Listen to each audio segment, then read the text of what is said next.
आपने एक प्रवचन में कहा है कि समाधि के प्रयोग में अगर तेजस शरीर अर्थात सूक्ष्म शरीर स्थूल शरीर के बाहर चला गया तो पुरुष के तेजस शरीर को बिना स्त्री की सहायता के वापस नहीं लौटाया जा सकता, या स्त्री के तेजस शरीर को बिना पुरुष की सहायता के वापस नहीं लौटाया जा सकता,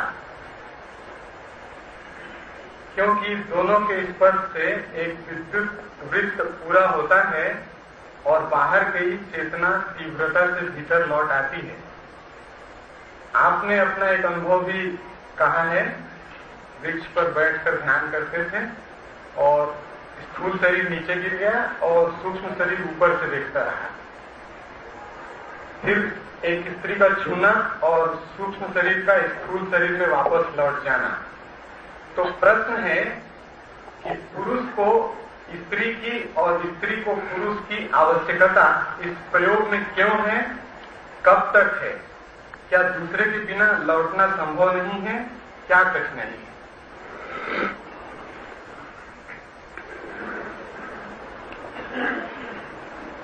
दो तीन बातें समझने उपयोगी हैं। एक तो इस सारे जगत की व्यवस्था ऋण और धन के विरोध पर निर्भर है, नेगेटिव और पॉजिटिव के विरोध पर निर्भर है। इस जीवन में जहां भी आकर्षण है, इस जीवन में जहां भी खिंचाव है, वहां सभी जगह ऋण और धन के बटे हुए हिस्से काम करते हैं। स्त्री पुरुष का विभाजन भी उस बड़े विभाजन का एक हिस्सा है। सेक्स का विभाजन भी उस बड़े विभाजन का एक हिस्सा है। विद्युत की भाषा में ऋण और धन के ध्रुव एक दूसरे को तीव्रता से खींचते हैं। साधारणता स्त्री पुरुष अपने बीच जो आकर्षण अनुभव करते हैं उसका कारण भी यही है। इस आकर्षण में और एक चुंबक की तरफ खींचते हुए लोहे के टुकड़े के आकर्षण में बुनियादी रूप से कोई फर्क नहीं। अगर लोहे का टुकड़ा भी बोल सकता होता तो वो कहता कि मैं इस चुंबक के प्रेम में पड़ गया हूं। अगर लोहे का टुकड़ा भी बोल सकता होता तो वो कहता कि इस चुंबक के बिना अब मैं जी ना सकूंगा, या तो इसके साथ जीऊंगा या मर जाऊंगा। अगर लोहे का टुकड़ा भी बोल सकता होता तो जितनी कविताएं आदमियों ने लिखी हैं प्रेम की, उतनी ही कविताएं वो भी लिख लेता। वो चूंकि बोलता नहीं है, इतना ही फर्क है, अन्यथा आकर्षण वही है। इस आकर्षण की बात अगर हमारे ख्याल में आ जाए तो और दो तीन बातें ख्याल में आ जाएंगी। सामान्य रूप से इस आकर्षण को अनुभव किया जाता है, लेकिन आध्यात्मिक अर्थों में इस आकर्षण का भी उपयोग हो सकता है और किन्हीं स्थितियों में अनिवार्य हो जाता है। जैसे अगर किसी पुरुष का सूक्ष्म शरीर आकस्मिक रूप से बाहर निकल जाए, आकस्मिक रूप से, जिसके लिए उसने पूर्व इंतजाम न किया हो, पूर्व व्यवस्था न की हो, जिसे बाहर ले जाने के लिए कोई साधना और आयोजन न किया हो, अगर आकस्मिक रूप से बाहर निकल जाए तो लौटना बहुत मुश्किल हो जाता है। या स्त्री का शरीर सूक्ष्म अगर अनायास बाहर निकल जाए किसी बीमारी में, किसी दुर्घटना में, किसी चोट के लगने से, या किसी साधना की प्रक्रिया में लेकिन स्वयं के द्वारा अनायोजित, तो उस हालत में लौटना बहुत कठिनाई हो जाती है, क्योंकि न तो जाने का हमें पता होता है रास्ते का, न लौटने का रास्ते का कोई पता होता है। ऐसी अवस्थाओं में विपरीत आकर्षण के बिंदु की मौजूदगी सहयोगी हो सकती है।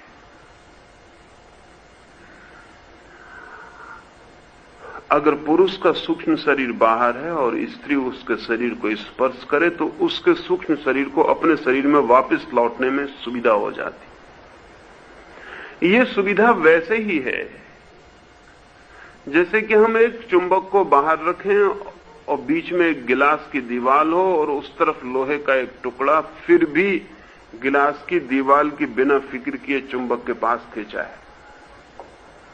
शरीर तो बीच में होगा पुरुष का, स्थूल शरीर, लेकिन स्त्री का स्पर्श उसके बाहर गए सूक्ष्म शरीर को वापस लाने में सहयोगी हो जाएगा। वो चुंबकीय मैग्नेटिक फोर्स ही उसका कारण बनेगी। ऐसा ही स्त्री के भी आकस्मिक रूप से गए सूक्ष्म शरीर को भीतर लाने में सहयोग मिल सकता है, लेकिन यह आकस्मिक रूप से जरूरी है। अगर व्यवस्थित रूप से प्रयोग किया गया हो तो जरूरी नहीं है। क्यों जरूरी नहीं है? क्योंकि अगर पिछली मेरी चर्चाएं आप सुन रहे थे तो आपको ख्याल होगा मैंने कहा कि प्रत्येक पुरुष का पहला शरीर पुरुष का है, दूसरा शरीर स्त्री का है। स्त्री का पहला शरीर स्त्री का है, दूसरा शरीर पुरुष का है।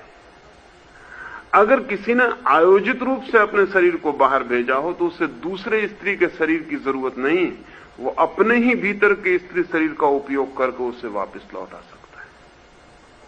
तब दूसरे की आवश्यकता नहीं रह जाती। लेकिन ये तब होगा जबकि सुनियोजित प्रयोग किया गया हो, घटना आकस्मिक न हो। आकस्मिक घटना में तो तुम्हें पता ही नहीं होता कि तुम्हारे भीतर और शरीर भी हैं, और न ही उन शरीर की प्रक्रिया का तुम्हें पता होता है, न उन शरीरों का उपयोग करने का तुम्हें पता होता है। इसलिए ये हो भी सकता है कि बिना स्त्री के भी पुरुष का बाहर गया शरीर भीतर आ जाए, लेकिन वो भी आकस्मिक ही घटना होगी, जैसे बाहर जाना आकस्मिक था। इसलिए उसके लिए पक्का नहीं कहा जा सकता। इसलिए प्रत्येक तंत्र प्रयोगशाला में जहां की मनुष्य के अंतः शरीरों पर सर्वाधिक काम किया गया, मनुष्य के इतिहास में मनुष्य के आंतरिक जीवन के संबंध में जितना तांत्रिकों ने प्रयोग किया उतना किसी और ने नहीं किया है। इसलिए उन प्रयोगशालाओं में स्त्री की मौजूदगी अनिवार्य हो गई थी, और साधारण स्त्री की मौजूदगी भी अनिवार्य नहीं थी, असाधारण स्त्री की मौजूदगी अनिवार्य हो गई थी। क्योंकि अगर एक स्त्री बहुत पुरुषों से संसर्ग कर चुकी हो तो उसकी मैग्नेटिक फोर्स कम हो जाती। इसलिए कुंवारी लड़की का तंत्र में बड़ा मूल्य हो गया था। उसके कारण और कुछ भी न थे। अगर एक स्त्री बहुत पुरुषों के संबंध में आ चुकी है, ये एक ही पुरुष के बहुत संबंध में आ चुकी है, तो उसकी मैग्नेटिक, उसकी चुंबकीय शक्ति क्षीण होती चली जाती। वृद्ध स्त्री के आकर्षण के कम हो जाने का कारण सिर्फ वृद्धावस्था नहीं होती। वृद्ध पुरुष के आकर्षण के कम हो जाने का कारण सिर्फ वृद्धावस्था नहीं होती। बहुत बुनियादी कारण तो ये होता है कि उनकी जो पोलरिटी है वो क्षीण हो गई होती है। पुरुष कम पुरुष हो गया होता है, स्त्री कम स्त्री हो गई होती है। अगर कोई वृद्धावस्था तक भी अपने पुरुष या अपनी स्त्री को बचा सके, इस बचाने की प्रक्रिया का नाम ही ब्रह्मचर्य है, तो उसका आकर्षण अंत तक नहीं खोता। एक स्त्री है अमेरिका में अभी जीवित, जिसकी उम्र 70 पार कर गई, लेकिन अमेरिका में उस 70 वर्ष की बूढ़ी स्त्री के मुकाबले कोई जवान स्त्री भी आकर्षण का केंद्र नहीं है। और आज 70 वर्ष की उम्र में भी वो स्त्री जहां से गुजरे वहां पुलिस का विशेष इंतजाम करना जरूरी ही होता है। ये स्त्री 70 वर्ष तक अपने चुंबकीय तत्वों को बचा सकी, पुरुष भी बचा सकता। पृथ्वी सिंह जी यहां बैठे हुए हैं पास, उनकी उम्र काफी, और उनमें युवा होने का तत्व एकदम नष्ट नहीं हो गया। उन्होंने अपनी चुंबकीय शक्ति को बहुत दूर तक बचाया है। वे आज भी आकर्षण रखते हैं, वृद्ध होकर भी। किसी भी भांति इसलिए तंत्र में कुंवारी युवतियों का मूल्य सर्वाधिक हो गया, और उन कुंवारी युवतियों का उपयोग साधक की बाहर गई चेतना को भीतर लौटाने के लिए किया जाता रहा। और कुंवारी लड़कियों को इतनी सैंक्टिटी, इतनी पवित्रता दी कि किसी भी द्वार से उनकी जो चुंबकीय शक्ति है वो बाहर न हो जाए। इस चुंबकीय शक्ति को बढ़ाने की भी उपाय हैं, इसे क्षीण करने के भी उपाय हैं। हमें साधारणतः ख्याल में नहीं है, जिसको हम सिद्धासन कहते हैं, पद्मासन कहते हैं। ये सारे के सारे आसन मनुष्य की चुंबकीय शक्ति बाहर न जरे उसको ध्यान में रख के निर्मित किए गए। हमारी चुंबकीय शक्ति के बहने के कुछ निश्चित मार्ग हैं। जैसे हाथ की अंगुलियों से चुंबकीय शक्ति बहती है। असल में कहीं से भी शक्ति को बहना हो तो उसे कोई लंबी नुकीली चीज बहने के लिए चाहिए। गोल चीज से शक्ति नहीं बह सकती, वो उसी में गोल घूम जाती है। पैर की अंगुलियों से बहती है। हाथ और पैर दो खास जगह हैं जहां से चुंबकीय शक्ति बहती है। तो पद्मासन या सिद्धासन में दोनों हाथों को और दोनों पैरों को जोड़ लेने का उपाय है, जिससे शक्ति बहे तो एक हाथ से बही हुई शक्ति दूसरे हाथ में प्रवेश कर जाए, शक्ति बाहर न गिर सके।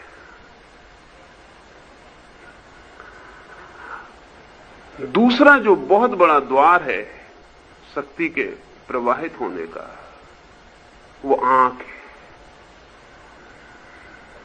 लेकिन अगर आंख को आधी खुला रखा जा सके तो उससे शक्ति का बहना बंद हो जाता है। ये जान के आप हैरान होंगे कि खुली पूरी आंख से भी शक्ति बहती है और पूरी बंद आंख से भी बहती है, सिर्फ आधी आंख से नहीं बहती।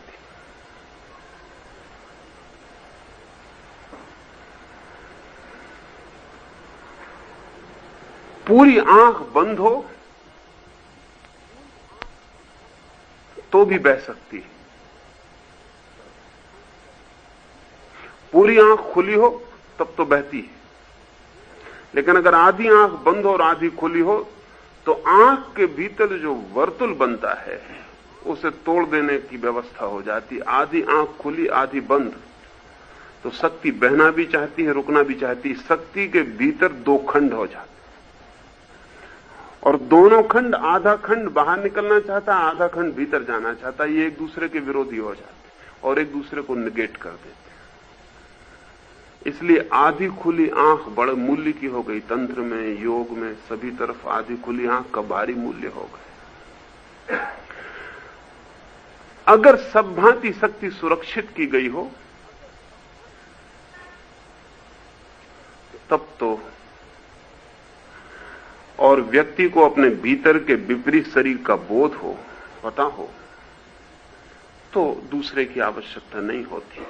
लेकिन कभी कभी प्रयोग करते आकस्मिक घटनाएं घटती हैं। ध्यान कोई कर रहा है उसे पता ही नहीं, और ध्यान करते करते वो घड़ी आ जाती है कि जहां घटना घट जाती है, और तब बाहरी सहयोग उपयोग में लाया जा सकता। अनिवार्य नहीं है, सिर्फ आकस्मिक अवस्थाओं में अनिवार्य है। और इसलिए मेरी अपनी समझ में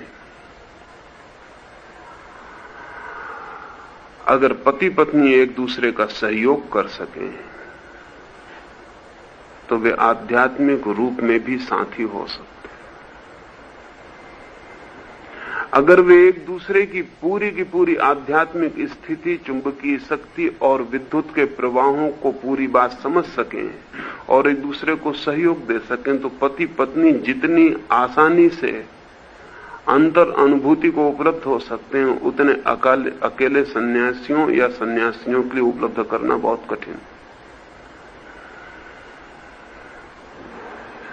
और पति पत्नी के लिए और भी सुविधा है कि न केवल वे एक दूसरे से परिचित हो पाते हैं, बल्कि एक दूसरे की चुंबकीय शक्ति एक गहरे एडजस्टमेंट को उपलब्ध हो जाती है।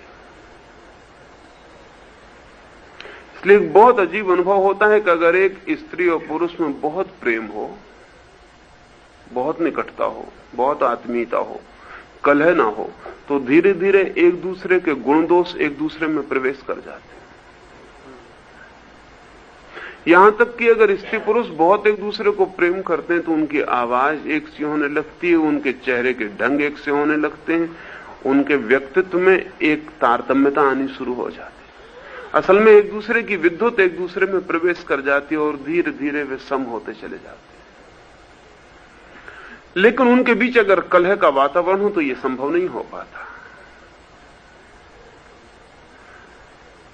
तो इस बात को भी ध्यान में रखना उपयोगी है कि स्त्री पुरुष सहयोगी हो सकते हैं, पति पत्नी, उनका दांपत्य सिर्फ संभोग का दांपत्य नहीं, समाधि का दांपत्य भी बन सकता है। और इसी संबंध में यह भी ख्याल रखना जरूरी है कि साधारणता सन्यासी इतना जो आकर्षक हो जाता है, साधारणता सन्यासी जितना स्त्रियों को आकर्षित करता है उतना साधारण आदमी आकर्षित नहीं करता। उसका और कोई कारण नहीं है। सन्यासी के पास मैग्नेटिक फोर्सेस की बड़ी शक्ति इकट्ठी हो जाती है। एक साधारण स्त्री के मुकाबले एक सन्यासिनी स्त्री जितना पुरुष को आकर्षित करती है उसका हिसाब लगाना मुश्किल है। उसके पास शक्ति इकट्ठी हो जाती है। और अगर पति पत्नी भी शक्ति को इकट्ठा करने और खोने की व्यवस्था को ठीक से समझ लें तो वे एक दूसरे की शक्ति के खोने में कम और एक दूसरे की शक्ति को बचाने में बहुत सहयोगी हो सकते। जैसा कि मैंने पिछली बातों में कहा है, तुम्हें ख्याल होगा कि अगर संभोग भी बहुत योग की प्रक्रियाओं और तंत्र की व्यवस्था को जानकर किया जाए तो शक्ति संरक्षक हो सकता है। पर यह ध्यान रहे कि यह आकस्मिक घटना में अनिवार्यता है। यह अनिवार्यता ऐसी नहीं है कि हर स्थिति में जरूरी है। और बहुत दफा आकस्मिक रूप से भी घटना घटती तब भी सूक्ष्म शरीर वापस लौट आता है, लेकिन वो तब भीतर की स्त्री काम कर रही होती है। स्त्री जरूर काम कर रही होती है, पुरुष जरूर काम कर रहा होता है। कृपया जो वापस लौटाने की स्पर्श विधि है उस पर कुछ प्रकाश डालें। इस संबंध में भी कुछ समझने जैसी बात है। चूंकि हमें साधारणता कोई अनुमान नहीं है कि हमारा प्रत्येक स्पर्श चुंबकीय स्पर्श है।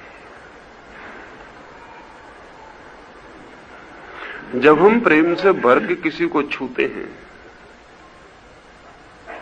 तो स्पर्श का भेद जिसको स्पर्श किया है उसे पता चलता है। जब हम घृणा से भर के किसी को छूते हैं तब भी पता चलता है। जब हम उपेक्षा से छूते हैं तब भी पता चलता है। तीनों स्थितियों में हमारा चुंबकीय तत्व अलग अलग धाराओं में प्रवाहित होता है। फिर अगर पूरे मन से और पूरे संकल्प से हाथ पर ही स्वयं को पूरा केंद्रित किया गया हो तो चुंबकीय धाराएं बड़ी तीव्र हो जाती, जिनको मैस्मर ने मैग्नेटिक पासेज कहा है। अगर एक व्यक्ति को हम नग्न सुला दें, उसके शरीर को न छुएं, 4 इंच दूर अपने दोनों हाथों को उसके सिर पर लें, 4 इंच फासला रहे और 4 इंच फासले पर उस नग्न शरीर पर अगर हम दोनों हाथों को जोर से कंपित करते हुए उसके पैरों तक ले जाएं, ये 15 मिनट तक करें, तो वो व्यक्ति इतनी अपरसीम शांति में और इतनी अपरसीम निद्रा में चला जाएगा जैसी निद्रा में वो कभी भी नहीं गया। छुए मत। सिर्फ 4 इंच की दूरी पर, 4 अंगुल की दूरी पर हाथों से सिर्फ विद्युत धाराएं हवा में पैदा करें। दोनों हाथों से सिर्फ समझें कि विद्युत की धाराएं बह रही हैं और दोनों हाथों को फैलाते हुए पैर तक ले जाएं, ऊपर से नीचे तक। एक बहुत अद्भुत घटना एल्डस हक्सले की पत्नी ने लिखी है अपने जीवन स्मरण में। एल्डस हक्सले की पहली पत्नी जिंदा थी और इस स्त्री से मुलाकात हुई। यह स्त्री एक साइकेट्रिस्ट थी और हक्सले अपने इलाज के लिए इससे बातचीत पूछने आया था। तो इसने उसके मनोविश्लेषण के लिए उसके घर गई, हक्सले को कोच पर लिटा दिया और उससे कोई 2 घंटे तक बातें करती रही।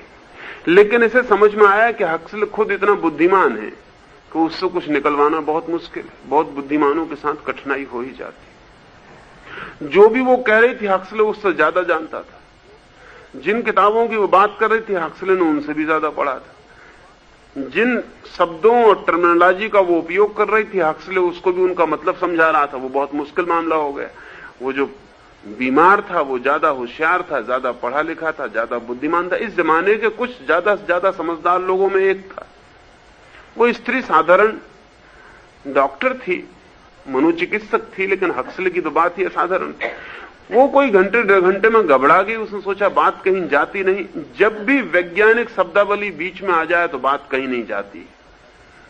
और जिन लोगों को शब्दों के अर्थों का ठीक ठीक पता है अक्सर वे अर्थों तक कभी नहीं पहुंच पाते, शब्दों तक ही रुक जाते। वो बहुत हैरान हो गई। तब उसे अचानक ख्याल आया कि इस तरह नहीं हो सकेगा। उसने सुन रखा था कि एडलस हक्सले को कुछ मैग्नेटिक पासेस का पता है। तो उसने उससे कहा कि मैंने सुना है कि आप मैग्नेटिक पासेस के संबंध में कुछ जानते हैं। हक्सले फौरन उठ के बैठ गया। अभी तक वो जबरदस्ती जवाब दे रहा था, अब उसने बड़ी उत्सुकता ली। उसने कहा फिर लेटो तुम कोच पर। हक्सले ने उस स्त्री से कहा कि लेट जाओ तुम कोच पर। वो स्त्री कोच पर लेट गई। वो सिर्फ इसलिए कि हक्सले को कुछ करने का मौका मिले तो ये थोड़ा रसपूर्ण हो सके। 1.5 घंटे से पड़ा हुआ बेचैन हुआ जा रहा है। वो कोच पर लेट गई। हक्सले ने उसके शरीर पर 4 इंच की दूरी पर पासेस दिए। सरल सी प्रक्रिया है। चेहरे पर दोनों हाथ 4 इंच की दूरी पर रख लें, जोर से अंगुलियों को हिलाना शुरू करें और मन में कामना करें कि शरीर से विद्युत की किरणें दोनों 4, 5, 10 अंगुलियों से बहती हुई नीचे गिर रही और नीचे तक ले जाएं। 10 मिनट में वो स्त्री बहुत गहरी शांति में चली गई। वो तो सिर्फ एक तरकीब थी कि हक्सले को थोड़ा सक्रिय और उत्सुक किया जा सके। फिर वो उठ के बैठ गई और उसने कहा आप लेट जाइए। फिर वो घर चली आई। लेकिन 2 दिन बीत गए, उसकी तंद्रा टूटनी मुश्किल हो गई। चले उठे बैठे, लेकिन जैसे सोया सोयापन पूरे वक्त। वो बड़ी हैरान हुई। उसने हक्सले की पत्नी को फोन किया कि मैं कुछ अजीब सी हालत में जब से आपके घर आई हूं। तो उसकी पत्नी ने कहा कि हक्सले ने तुझे उठाया भी था। उसने कहा मुझे उठाया नहीं, मैं तो उठ के बैठ गई थी। तो वो फोन पर चिल्लाई हक्सले को कि तुम भूल गए हो लारा को उठाने के लिए, वो अभी तक सोई हुई हालत में। तो हक्सले ने कहा मैं उठा था, इसके पहले वो उठ गई और दूसरी बातों में लग गई, फिर मैं भूल गया। वो जो शक्ति उसको दी गई थी मैग्नेटिक पासेस से, वो वापस नहीं निकाली गई। तो 1.5 दिन तक उसका पीछा करती रही। अगर शक्ति देनी हो तो ऊपर से नीचे की तरफ, अगर लेनी हो तो नीचे से ऊपर की तरफ।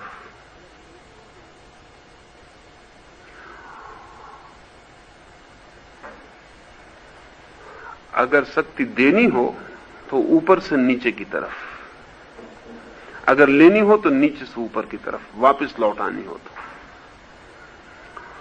फिर शरीर के कुछ बिंदु हैं जो बहुत सेंसिटिव है, जहां से शक्ति शीघ्रता से प्रवेश करती है। जैसे सबसे ज्यादा संवेदनशील जो बिंदु है वो हमारी दोनों आंखों के बीच में है, जिसको आज्ञा चक्र कहते हैं या जिसको तीसरी आंख कहते हैं। वो सर्वाधिक संवेदनशील बिंदु है। आप आंख बंद करके बैठ जाएं और दूसरा आदमी आपकी आंखों के दोनों के बीच में 4 इंच की दूरी पर अपनी उंगली रख के बैठ जाए, आपको उंगली दिखाई नहीं पड़ेगी लेकिन भीतर दिखाई पड़ने लगेगी। उंगली आपको छू नहीं रही लेकिन भीतर स्पर्श शुरू हो जाएगा और आपके भीतर चक्र चलना शुरू हो जाएगा। सोए हुए आदमी को भी 4 इंच की दूरी पर अगर उंगली उसके माथे के ठीक बीच में रख के कोई बैठ जाए तो नींद में उसका चक्र शुरू हो जाएगा। ये बहुत सक्रिय बिंदु है। दूसरा सक्रिय बिंदु हमारे ठीक गर्दन के पीछे है। इसका कभी छोटा मोटा प्रयोग करके देखना तो बहुत आनंदपूर्ण होगा। कोई रास्ते पे जा रहा है अपरिचित आदमी, आप उसके पीछे जा रहे हैं कोई 4 फीट की दूरी पर आप उसकी गर्दन पर दोनों आंखों को गड़ा के उसको सुझाव दें कि पीछे लौट के देखो, तो आप 2-3 मिनट के भीतर पाएंगे कि वो आदमी घबरा के पीछे लौट के देखेगा। या आप उसको ये भी सुझाव दे सकते हैं कि बाएं से लौट कर देखोगे, दाएं से, तो जो आप सुझाव देंगे वो वैसे लौट कर देखेगा। आप ये भी कर सकते हैं कि अब तुम सीधे मत जाओ, बगल के रास्ते से मुड़ो। 10-5 प्रयोग करने के बाद जब आप बहुत आश्वस्त हो जाएं और समझ लें कि ये हो सकता है, तब किसी आदमी को आप उसके रास्ते से भटका सकते हैं, जहां वो नहीं जा रहा था वहां ले जा सकते हैं। जिन बच्चों को चुराया जाता है उनको चुराने के लिए हाथ पैर नहीं बांधे जाते, उनके गले के केंद्र पर ही काम किया जाता है। हाथ पर बांधेंगे तो सड़क पर कोई भी पकड़ लेगा, बच्चे चिल्ला सकते हैं, सारी दुनिया चारों तरफ मौजूद है। लेकिन अगर कोई आदमी गर्दन के केंद्र पर ठीक सुझाव देना सीख गया हो तो वो किसी को भी अपने साथ ले जा सकता है जहां जाना। और मजा ये कि वो आपके पीछे होगा, आप उसके आगे होंगे, इसलिए कोई ये भी नहीं कह सकता कि वो आपको अपने पीछे ले जा रहा है। आप आगे ही होंगे, लेकिन सब सुझाव उसके ही काम करेंगे। वो जहां मोड़ना चाहता है मोड़ सकता है, जहां चलाना चाहता है वहां चला सकता है, जहां ले जाना चाहता है वहां ले जा सकता है। ये 2 बिंदु सिर के पास बहुत ही महत्वपूर्ण है। ऐसे और बिंदु भी हैं शरीर में, लेकिन अच्छा होगा कि उनकी बात न की जाए। ये 2 बिंदु सरलतम हैं, सीधे साफ है। जैसे मैंने पिछली चर्चा में कहा कि गुरजीएफ के पास कोई भी स्त्री जाए तो उसे फौरन लगता था उसके सेक्स सेंटर पर कुछ काम शुरू हो गया। दुनिया की बहुत बुद्धिमान स्त्रियां भी जॉर्ज गुरजीएफ को मिलने गई, उनका भी अनुभव यही था। उसके पास गए तो उनके सेक्स सेंटर पे फौरन काम शुरू हो जाएगा, कोई सेंसेशन तीव्रता से वहां वर्तुल बनाने लगेगा। वो बहुत संवेदनशील बिंदु है।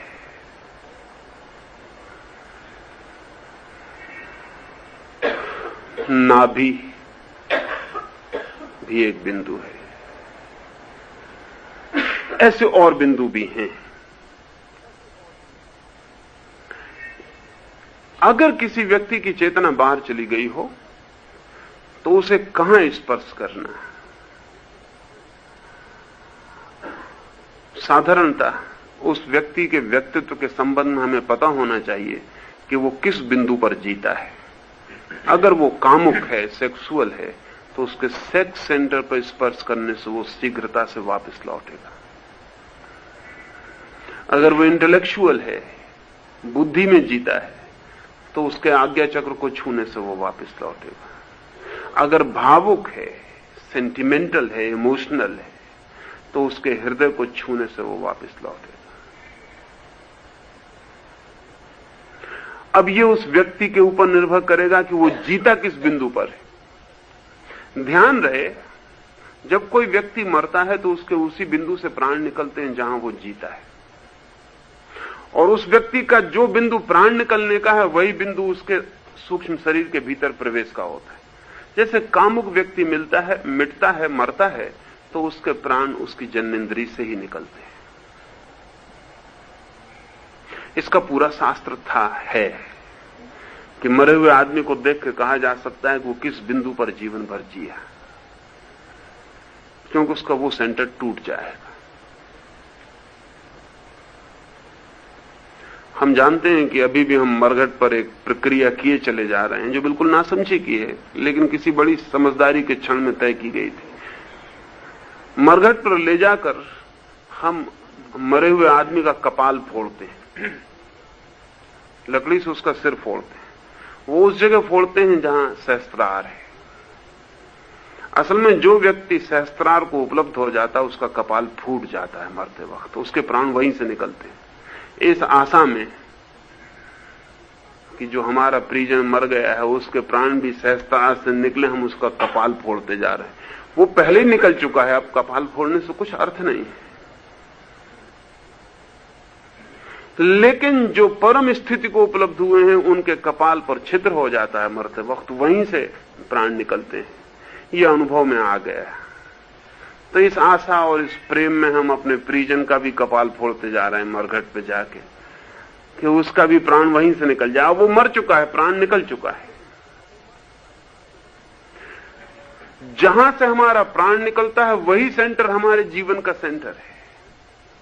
इसलिए उसी सेंटर को स्पर्श करने से तत्काल सूक्ष्म शरीर वापस लौट सकता है। ये हर व्यक्ति का अलग अलग होगा, ये हर व्यक्ति का अलग अलग होगा, लेकिन 100 में से 90 लोगों का सेक्स सेंटर होगा, क्योंकि सारी दुनिया कामुकता से ग्रसित है।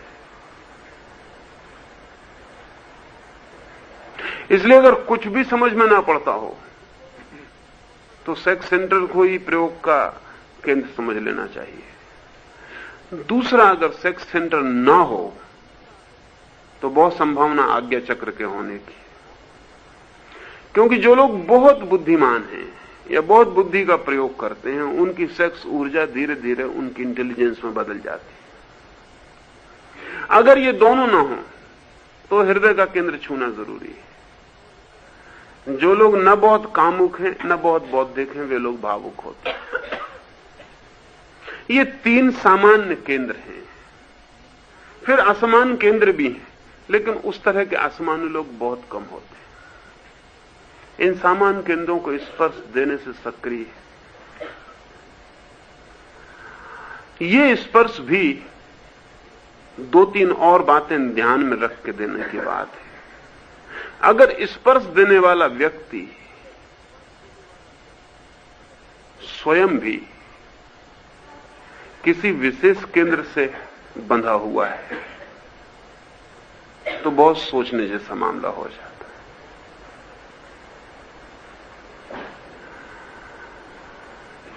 समझ लें कि एक ऐसा व्यक्ति जिसका कि आज्ञा चक्र सक्रिय है, अगर किसी के हृदय चक्र को छुए तो बहुत कम प्रभावित कर पाएगा।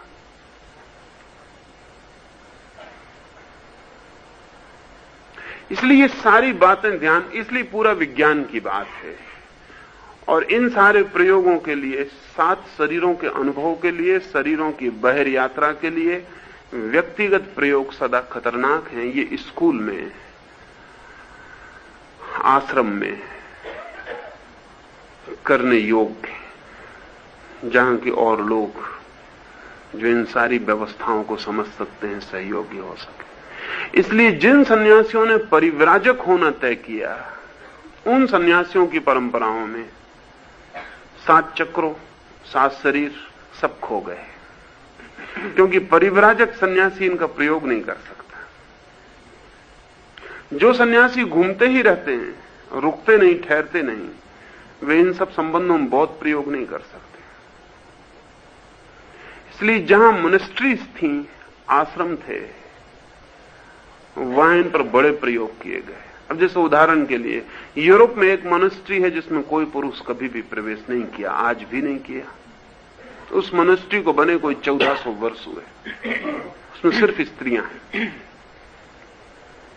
उसमें सिर्फ स्त्रियां, नन्स हैं, साध्वियां हैं। और जो स्त्री एक बार प्रवेश होती है वो फिर दोबारा बाहर नहीं निकल सकती। उसका नाम नागरिकता के रजिस्टर से काट दिया जाता है, क्योंकि वो मरने के बराबर होगी, उसका कोई मतलब नहीं है अब जगत में, अब वो नहीं है। ऐसी एक मॉनेस्ट्री पुरुषों की भी है। और इजोटेरिक क्रिश्चियनिटी ने, जिनने ये मॉनेस्ट्री बनाई थी, बड़ा गजब का काम किया। एक पुरुषों की भी मॉनेस्ट्री जिसमें कोई स्त्री कभी प्रवेश नहीं की है, और जो पुरुष उसके भीतर गया वो फिर कभी बाहर नहीं निकला। ये दोनों मॉनेस्ट्री पास पास है। और अगर कभी किसी साधक की आत्मा बाहर चली जाए तो उसे स्त्री के स्पर्श की जरूरत नहीं, सिर्फ स्त्रियों की मॉनेस्ट्री की दीवार के पास लिटा देना काफी। वो पूरी की पूरी चार्ज है मॉनेस्ट्री, वहां पुरुष कभी गया नहीं। उसके भीतर हजारों स्त्रियां हैं, पुरुष की मॉनेस्ट्री के भीतर हजारों पुरुष हैं। और साधारण संकल्प नहीं है ये असाधारण संकल्प है, ये जीते जी मर जाने का संकल्प है, लौटने का उपाय नहीं। अब ऐसी मॉनेस्ट्रीज में जो गुप्त और गुप्ततम विज्ञान थे वो विकसित हो सके, क्योंकि यहां प्रयोग की बड़ी सुविधा थी। तांत्रिकों ने ऐसी व्यवस्थाएं की थी, लेकिन तांत्रिक धीरे धीरे नष्ट हो गए। नष्ट हो जाने में हम जिम्मेवार हैं, क्योंकि इस मुल्क में जो एक नैतिकता की नासमझी भरी बहुत सी बातें हैं, उन्होंने तांत्रिकों को अनैतिक सिद्ध कर दिया। स्वभाव था, अगर एक नग्न स्त्री की किसी मॉनेस्ट्री में पूजा होती है तो बाहर का वो जो नैतिक आदमी है वो इससे विचलित हो जाएगा।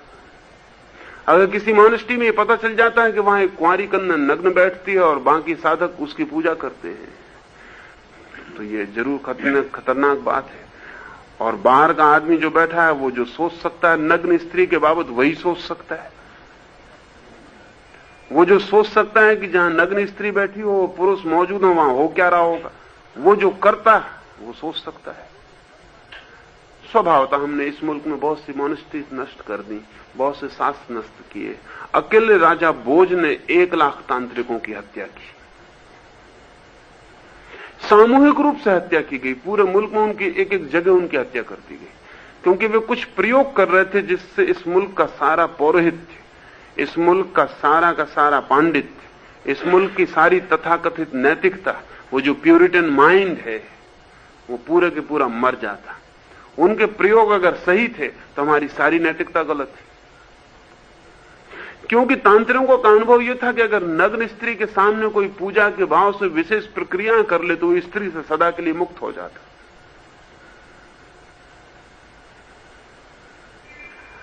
अगर नग्न पुरुष के सामने स्त्री कोई विशेष प्रक्रियाओं से पूजा कर ले तो वो सदा के लिए पुरुष से मुक्त हो जाती।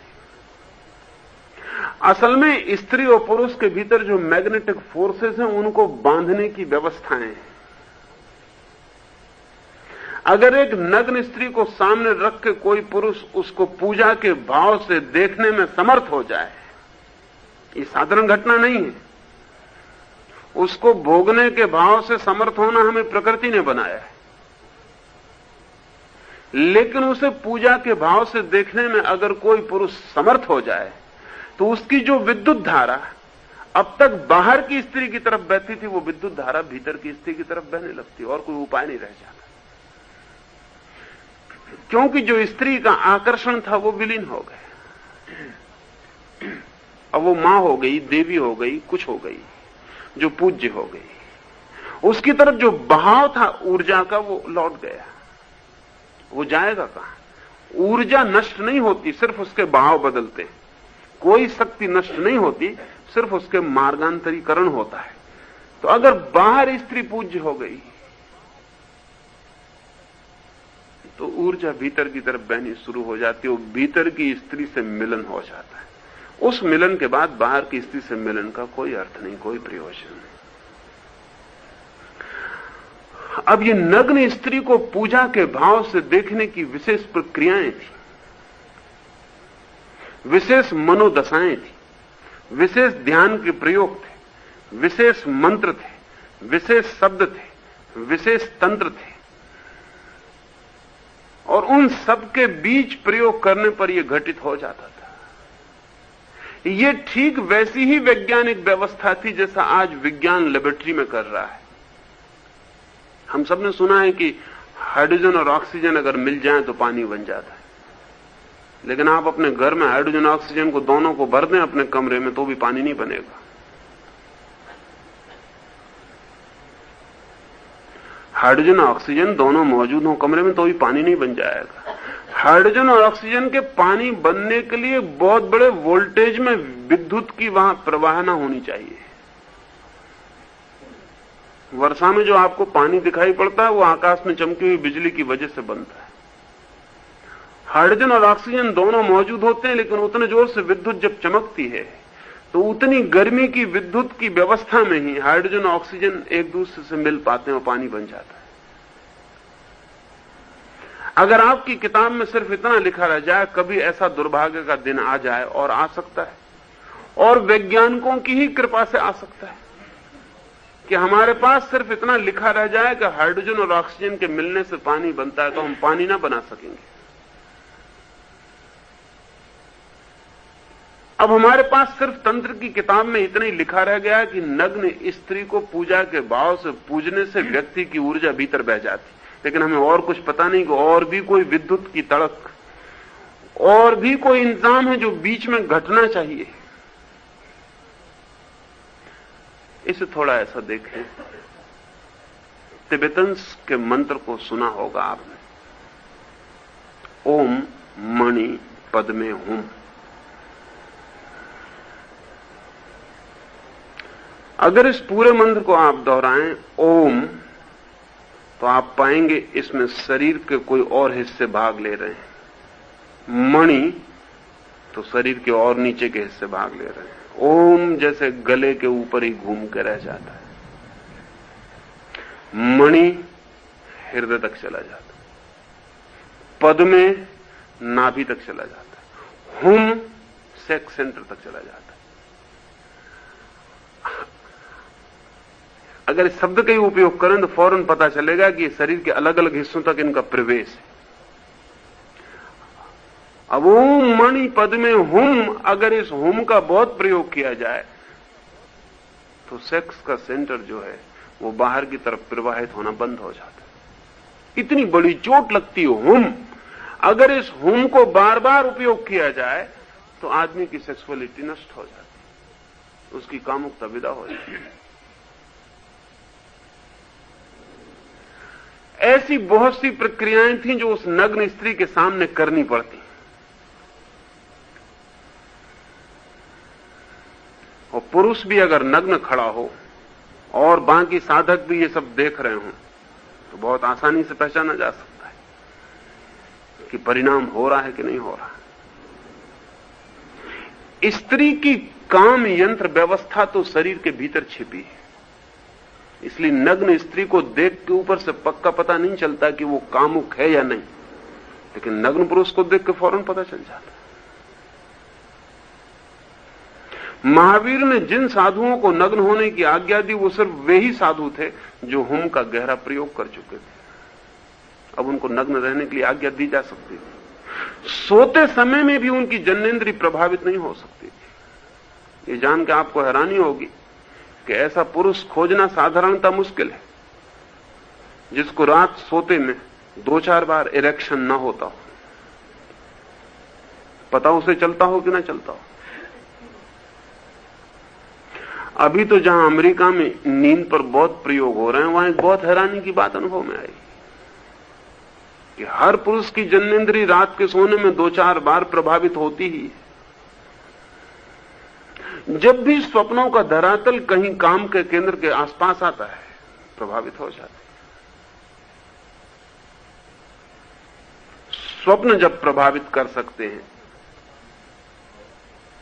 तो शब्द भी प्रभावित कर सकते हैं, और जब स्वप्न प्रभावित कर सकते हैं तो चित्र भी प्रभावित कर सकते हैं। स्वप्न है क्या?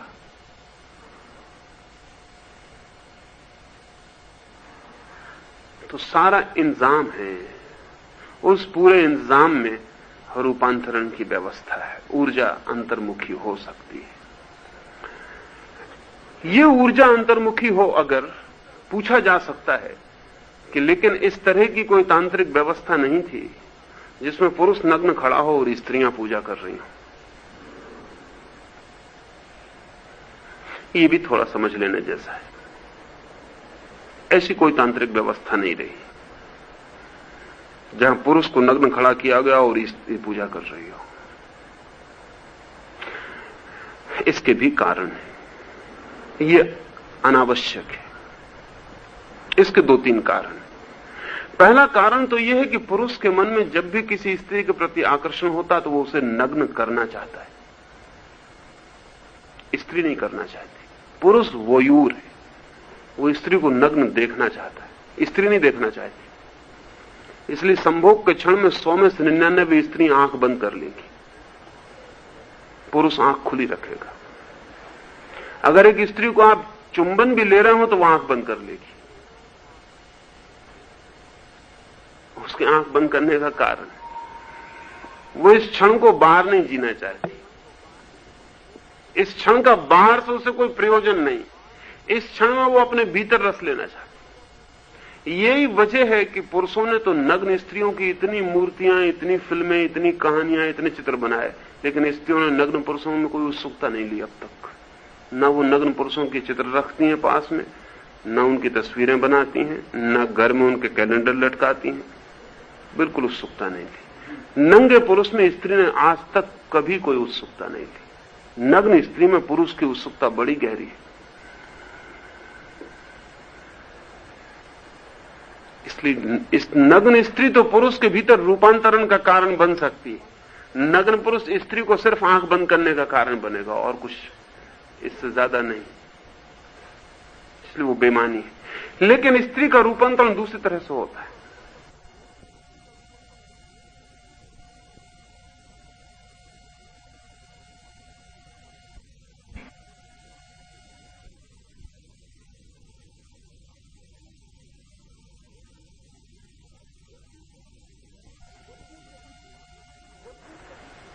जब भी कभी किसी स्त्री, और स्त्री का ये ख्याल में ले लेना जरूरी है कि स्त्री जो है वो चूंकि पैसिव सेक्स है, निष्क्रिय सेक्स है, आक्रामक नहीं है, ग्राहक है।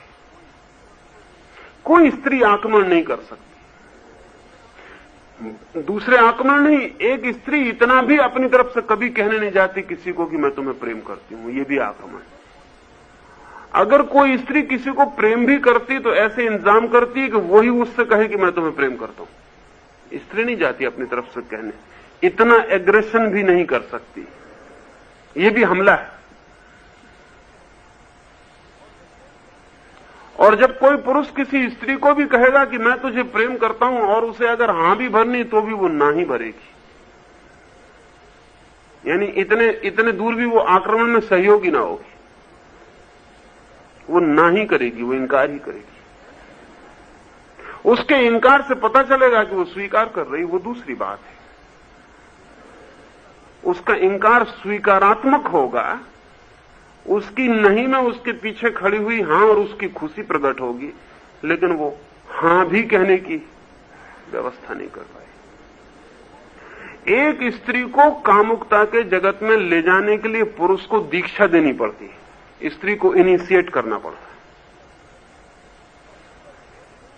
और अगर एक पुरुष नग्न स्त्री को देखकर कामुक ना हो और एक पुरुष एक नग्न स्त्री को देखकर अपनी भीतर की ऊर्जा में विलीन हो जाए, तो ये घटना उस स्त्री के लिए बड़ी कीमती सिद्ध होती।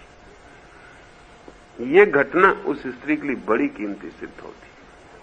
इस पुरुष की भीतर जाती ऊर्जा उसकी ऊर्जा को भीतर जाने में सहयोगी हो जाती, इनिशिएशन बन जाती। जैसे पुरुष स्त्री को राजी करता है कामुकता के रास्ते पर, ऐसे ही पुरुष अगर स्त्री के समक्ष अकाम की तरफ गतिमान हो जाए तो भी वो दीक्षा देता है अकाम की तरफ। इसलिए दूसरी व्यवस्था कभी नहीं खोजी गई, उसकी कोई जरूरत ना थी।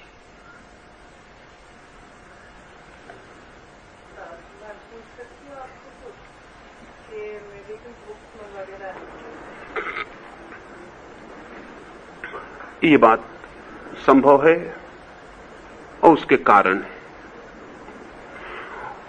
थोड़ी सी बात उस संबंध में करनी उपयोगी होगी।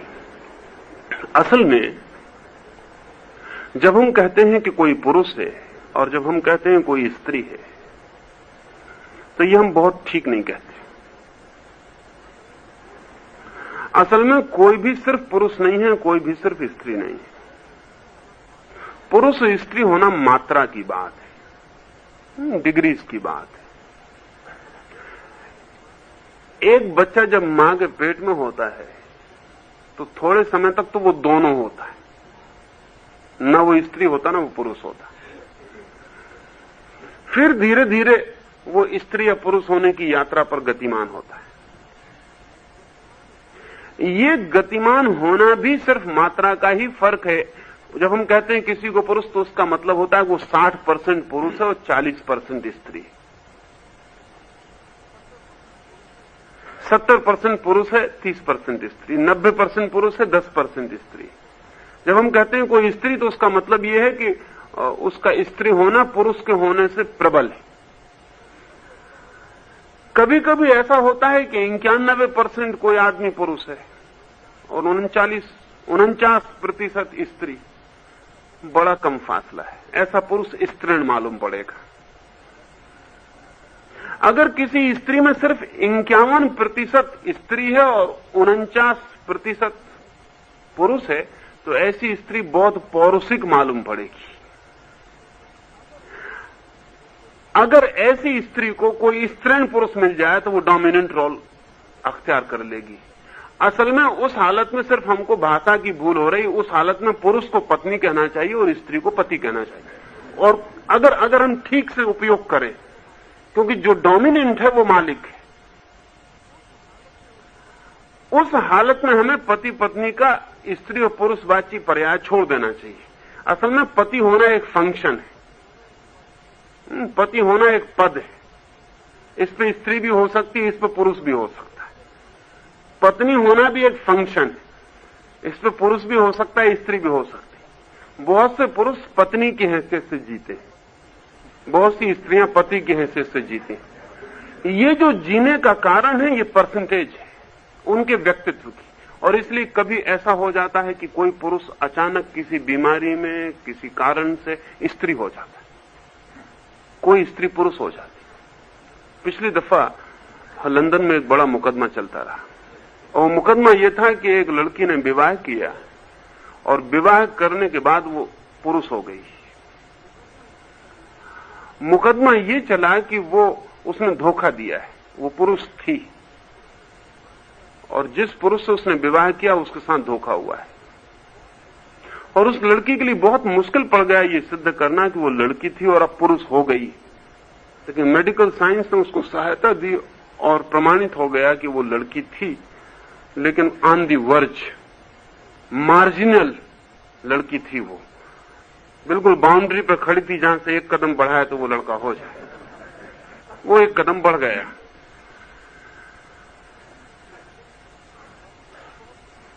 अब भविष्य में बहुत दिक्कत नहीं रह जाएगी कि कोई पुरुष अगर जिंदगी में स्त्री होना चाहे, कोई स्त्री पुरुष होना चाहे, तो इसका वैज्ञानिक इंतजाम हो सकेगा। ये सुखद भी है, क्योंकि एक ही रोल करते करते ऊब भी जाता है। इसमें बदलाव हो जानी चाहिए।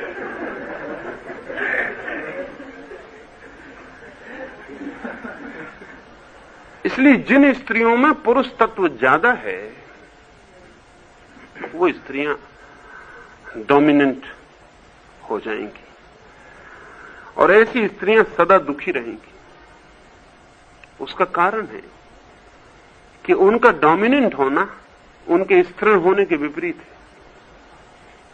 इसलिए उनका दुख का अंत नहीं रहेगा। असल में स्त्री उसी पुरुष को पसंद कर सकती है जो उसको दबा ले। कोई स्त्री उस पुरुष को पसंद नहीं करती जो उससे दब जाए। अब जिस स्त्री में पुरुष का तत्व ज्यादा है, वो दबाएगी भी और दुखी भी होगी, क्योंकि उसको दबाने वाला पुरुष नहीं मिला है, तो उसका दुख का अंत नहीं रहेगा। और पुरुष का सुख इसमें होता है कि स्त्री उसके प्रति समर्पित हो, और अगर पुरुष खुद स्त्री के प्रति समर्पित हो जाए तो वो परेशानी में पड़ जाएगा, उसकी तृप्ति नहीं हो पाएगी। असल में स्त्री पुरुष होना मार्जिनल नहीं होना चाहिए, लेकिन हमने जो व्यवस्था विकसित की है वो धीरे धीरे मार्जिनल होती जा रही। बहुत से लोग मार्जिन पर खड़े हो गए। सभ्यता ने ऐसा किया है। असल में सभ्यता ने स्त्री और पुरुष के रोल को करीब करीब एक जैसा कर दिया है। इससे नुकसान हुआ है। इससे स्त्री की स्त्रीणता कम हुई है, पुरुष का पुरुष होना कम हुआ है, जबकि उन दोनों का एक्सट्रीम पोल्स पर होना जरूरी है। पुरुष को होना चाहिए वो 99% पुरुष और 1% स्त्री हो। 1% तो रहेगा, वो बच नहीं सकता। स्त्री को चाहिए कि वो 99% स्त्री हो और 1% पुरुष हो। इसके लिए जरूरी है कि उनके शरीर के लिए अलग व्यायाम हो, इसके लिए जरूरी है उनके भोजन में थोड़ा फर्क हो, इसके लिए जरूरी है उनकी शिक्षा भिन्न हो, इसके लिए जरूरी है उनके जीवन का सारा अनुशासन भिन्न हो। तब हम उन दोनों को पोलरिटीज की तरह खड़ा कर पाएंगे। और जिस दिन आदमी की समझ बढ़ेगी, उस दिन हम नहीं चाहेंगे कि स्त्री पुरुष जैसी हो, पुरुष स्त्रियों जैसा हो। उस दिन हम चाहेंगे स्त्री स्त्री जैसी हो और पुरुष पुरुष जैसा हो, और इन दोनों के बीच बड़ा फासला हो, क्योंकि जितना फासला उतना आकर्षण, जितना फासला उतना रस, जितना फासला उतना मिलने का सुख, जितना फासला कम उतना रस कम, जितना फासला कम, उतने मिलने में कोई सुख नहीं। पर यह हुआ है, पुरुष सभ्य होते होते कमनीय हो गया, क्योंकि न वो युद्ध पर लड़ने जाता है, न वो खेत में मेहनत करता है, न वो जंगली जानवर से जूझता है, न वो पत्थर तोड़ता है। तो वो स्त्रीण व्यक्तित्व उसका होना शुरू हो गया, वो कमनीय हो गया, उसने मसल्स खो दी, उसके पुरुष होने का एक बहुत बुनियादी हिस्सा खो गया।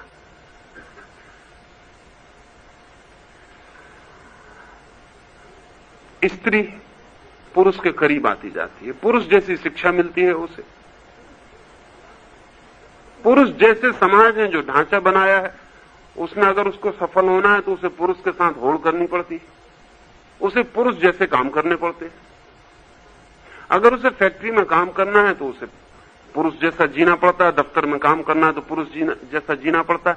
वो नाम मात्र कोई स्त्री होती है, उसका वो जो बायोलॉजिकल स्त्री होना है बेमानी हो जाता है। सब अर्थों में वो पुरुष होती है, सारा पुरुष का काम वो करती है, वो पुरुष के साथ कॉम्पीट करती है। इधर पुरुष कम नहीं होता जाता है, इधर स्त्री जो है पुरुष के करीब पुरुष जैसी होती चली जाती है। इसके घातक परिणाम हुए। इसका सबसे बड़ा घातक परिणाम हुआ है कि कोई स्त्री किसी पुरुष से तृप्त नहीं हो पाती और कोई पुरुष किसी स्त्री से तृप्त नहीं हो पाता, और इसलिए अतृप्ति की आग 24 घंटे पकड़ी रहती, वो पकड़े ही रहेगी जब तक हम स्त्री और पुरुष के व्यक्तित्व को ठीक ठीक एक दूसरे के विपरीत और विभिन्नता में अंतिम छोरों पर न खड़ा कर सके, तब तो वो पकड़े ही रहेगी। तो इस कारण से ऐसा हो जाता है, होना नहीं चाहिए, रुग्ण है वो बात।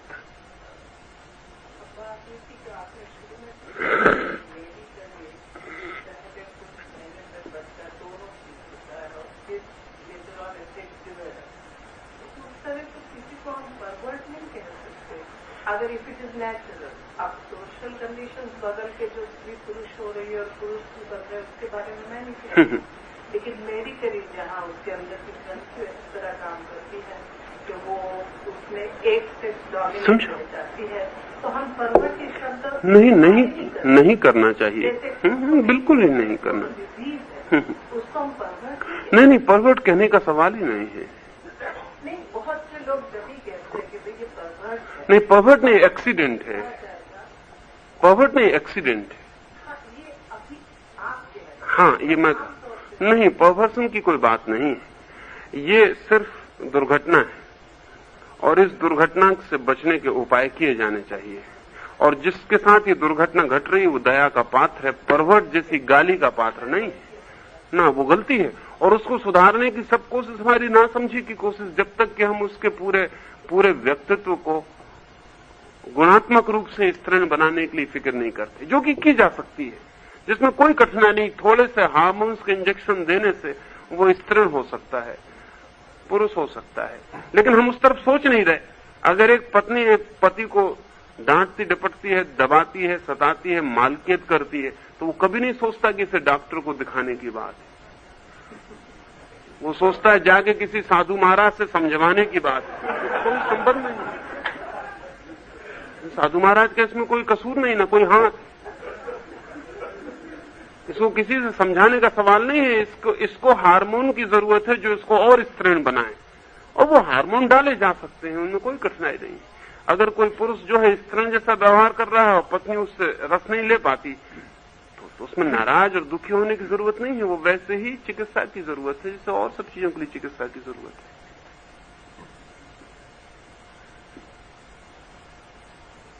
एक बार तेजस शरीर बाहर हुआ कि वह कभी भी ठीक से पूरी तरह भीतर प्रविष्ट नहीं हो पाता है और उनके बीच तालमेल सामंजस्य बिगड़ जाता है। इसलिए योगी लोग हमेशा रुग्ण रहे हैं, कम उम्र में मरते रहे हैं। असामंजस्य न हो इसके लिए क्या क्या तैयारियां आवश्यक है? क्या रुग्णता की संभावनाएं नहीं घटाई जा सकती? कैसे संभव?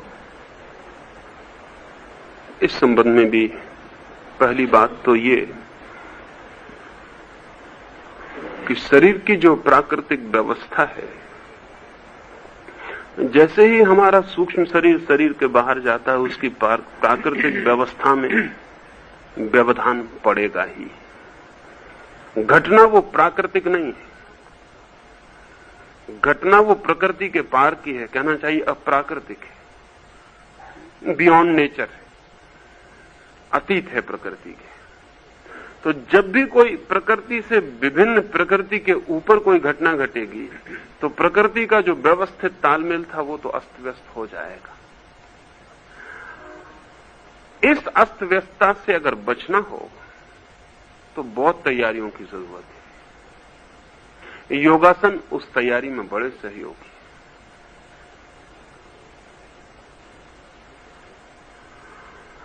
मुद्राएं उस दिशा में बड़ी सहयोगी।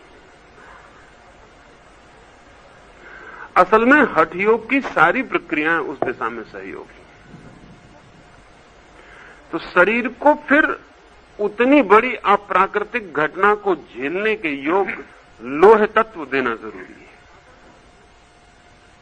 साधारण शरीर नहीं चाहिए, फिर असाधारण शरीर चाहिए। अब जैसे कि राममूर्ति के पास एक शरीर था, इस शरीर में हमारे शरीर में कोई बुनियादी भेद नहीं है, लेकिन राममूर्ति को एक शरीर के ट्रिक का बोध हो गया, वो साध ली गई। वो हम रोज होते देखते, लेकिन हमारे ख्याल में नहीं आता। आप रोज देखते हैं कि एक मोटर का टायर हवा को भरे हुए इतना वजन ढो लेता है। उस टायर में से हवा कम कर दें और वजन न ढो पाएगा। एक विशेष अनुपात चाहिए उस वजन को ढोने के लिए हवा का। तो प्राणायाम की एक विशेष प्रक्रिया में सीने में और इतनी हवा भरी जा सकती है कि ऊपर हाथी खड़ा हो जाए। तब सीना जो है टायर की तरह काम कर रहा है, ट्यूब की तरह काम कर रहा है। हवा का एक विशेष अनुपात, एक हाथी के वजन को झेलने के लिए हवा का कितना आयतन फेफड़े के भीतर चाहिए, अगर इसका ठीक पता हो तो कोई कठिनाई नहीं है। राममूर्ति के पास भी फेफड़ा वही है जो हमारे पास। वो जो टायर के भीतर रबर का ट्यूब पड़ा हुआ, कोई बहुत मजबूत और कोई लोहे की चीज नहीं। वो जो रबर का ट्यूब है वो कोई बहुत लोहे की चीज नहीं, उसमें कोई ताकत नहीं। उसका तो सिर्फ इतना ही उपयोग है कि इतनी हवा को वो आयतन में समा लेता, बस इतनी हवा वहां रह जाए तो काम पूरा हो जाए। अब अभी एक नई कार का ख्याल है जो जमीन से 4 फीट ऊपर चल सके, उसमें किसी टायर ट्यूब की जरूरत नहीं होगी। असल में उस कार के लिए जो इंतजाम है वो सिर्फ इतना ही है, ट्रिक वही है। इंतजाम इतना है कि वो इतनी तेज गति से चलेगी कि नीचे हवा की जो परत गुजरेगी वो परत इतना आयतन ले लेगी कि उसके ऊपर वो समझ जाएगी। अगर बहुत स्पीड से वो गाड़ी गुजरी तो नीचे की हवा और ऊपर की हवा कट जाएगी और नीचे हवा की एक परत 4 फीट की बन जाएगी, उसकी तेजी की वजह से। जैसे जब तुम नाव चलाते हो तेजी से पानी में, तो नाव के पीछे गड्ढा बन जाता है। वो गड्ढा ही असल में चलने में सहयोगी होता है। अगर पानी तरकीब सीख ले और गड्ढा ना बनाए तो फिर नाव नहीं चल सकती। वो गड्ढे की वजह से आसपास का पानी उस गड्ढे को भरने को भागता है। पानी के भागने की वजह से नाव को धक्का लगता है, नाव आगे चली जाती है। बस पूरे वक्त यही ट्रिक है। वो पीछे नाव की जगह खाली होती पानी की, पानी भरने को भागता है। जब पानी भागता है तो नाव को गति आगे मिल जाती है। तो अगर एक विशेष गति पर कार को दौड़ाया जा सका तो 4 फीट नीचे की हवा की परत को सड़क बनाया जा सकेगा। बनाने की जरूरत नहीं, बस बन जाएगी तत्काल उतनी तीव्रता में, और वो कार ऊपर से निकल जाएगी। तब व्हील्स की कोई जरूरत नहीं रह जाएगी, तब कार सरकेगी और उस पर कोई दचके और चोट और वर्षा और इसका कोई असर नहीं पड़ने वाला। हवा भर होनी चाहिए, बस उतना काफी होगा। हठ योग ने बहुत सी प्रक्रियाएं खोजी जो शरीर को एक विशेष इंतजाम दे देती। अगर वो इंतजाम दे दिया गया है तब तो फर्क पड़ जाएगा। इसलिए हठ योगी कभी कम उम्र में नहीं मरता, साधारण राजयोगी मरता है। विवेकानंद मरते हैं, शंकराचार्य मरते हैं, हठयोगी नहीं मरता। उसका कारण है उसने शरीर को पूरा इंतजाम दिया, इसके पहले की घटना घटे वो शरीर के लिए तैयारी कर लिया है, शरीर तैयार है। अब शरीर अप्राकृतिक स्थिति को झेलने के लिए तैयार है, इसलिए हठयोगी बहुत सी अप्राकृतिक प्रक्रियाएं करता है। जैसे जब धूप पड़ रही होगी तब वो कंबल ओढ़ के बैठ जाएगा। सूफी फकीर कंबल ओढ़े रहते। सूफ का मतलब होता है ऊन, और जो आदमी ऊन ओढ़े रहता है हमेशा उसको कहते सूफी, और तो कुछ मतलब नहीं सूफी का। तो सारे सूफी फकीर अरब में जहां की आग बरस रही, कंबल ही ओढ़ के जीते। आग बरस रही वो कंबल ओढ़े।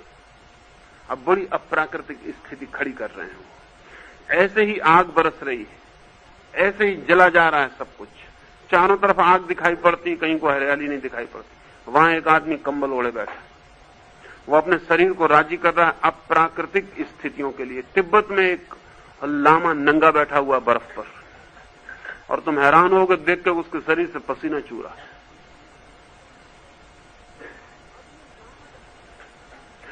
अब ये लामा एक तैयारी कर रहा है कि गिरती हुई बर्फ में शरीर से पसीना चुआया जा सके। अब ये बड़ी अप्राकृतिक तैयारी कर रहा है।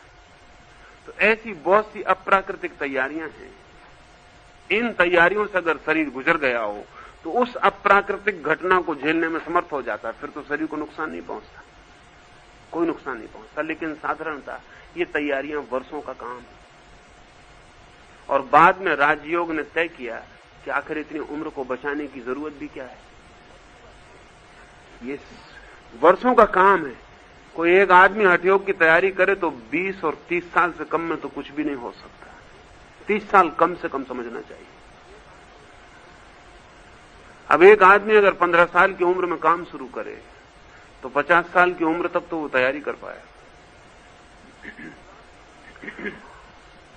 तो राजयोग ने यह तय किया कि शरीर की इतनी फिक्र की जरूरत भी क्या है।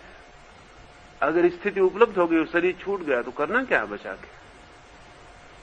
इसलिए वो तैयारियां छोड़ दी गई। इसलिए शंकराचार्य 33 साल में मर गए।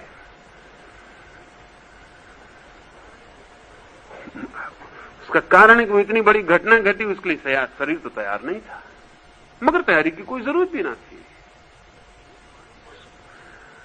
अगर जरूरत मालूम पड़े तब तो ठीक है,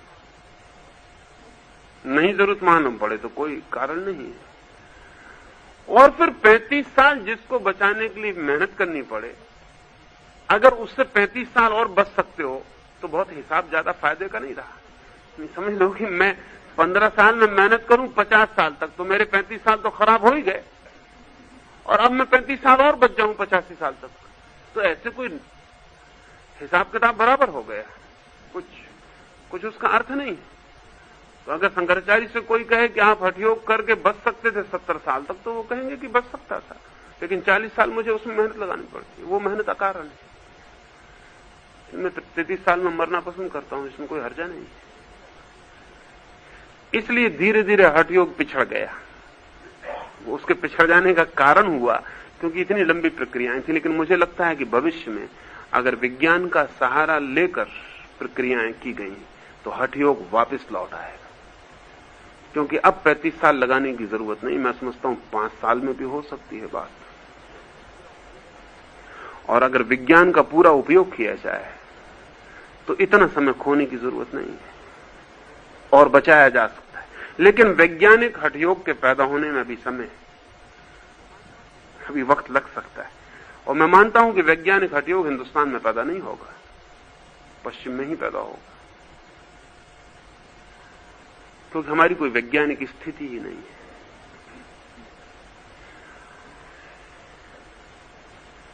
बचाया जा सकता है, लेकिन बचाए जाने का कोई विशेष प्रयोजन नहीं है। किन्हीं खास स्थितियों में बचाने का प्रयोजन हो सकता है, तो वो घटना भी स्कूल के भीतर ही घटेगी।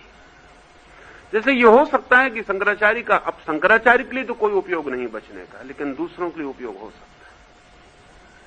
इसलिए हठयोग की बात में कहीं कोने पे एक जान है, और वो ये है कि शंकराचार्य को ये कहा जा सकता है कि माना कि आपके लिए कोई उपयोग नहीं, लेकिन अगर आप 35 साल और बच जाते हैं तो और बहुत लोगों के लिए उपयोग है। इसी रास्ते से हठयोग वापस आ सकता है, अन्यथा नहीं आ सकता।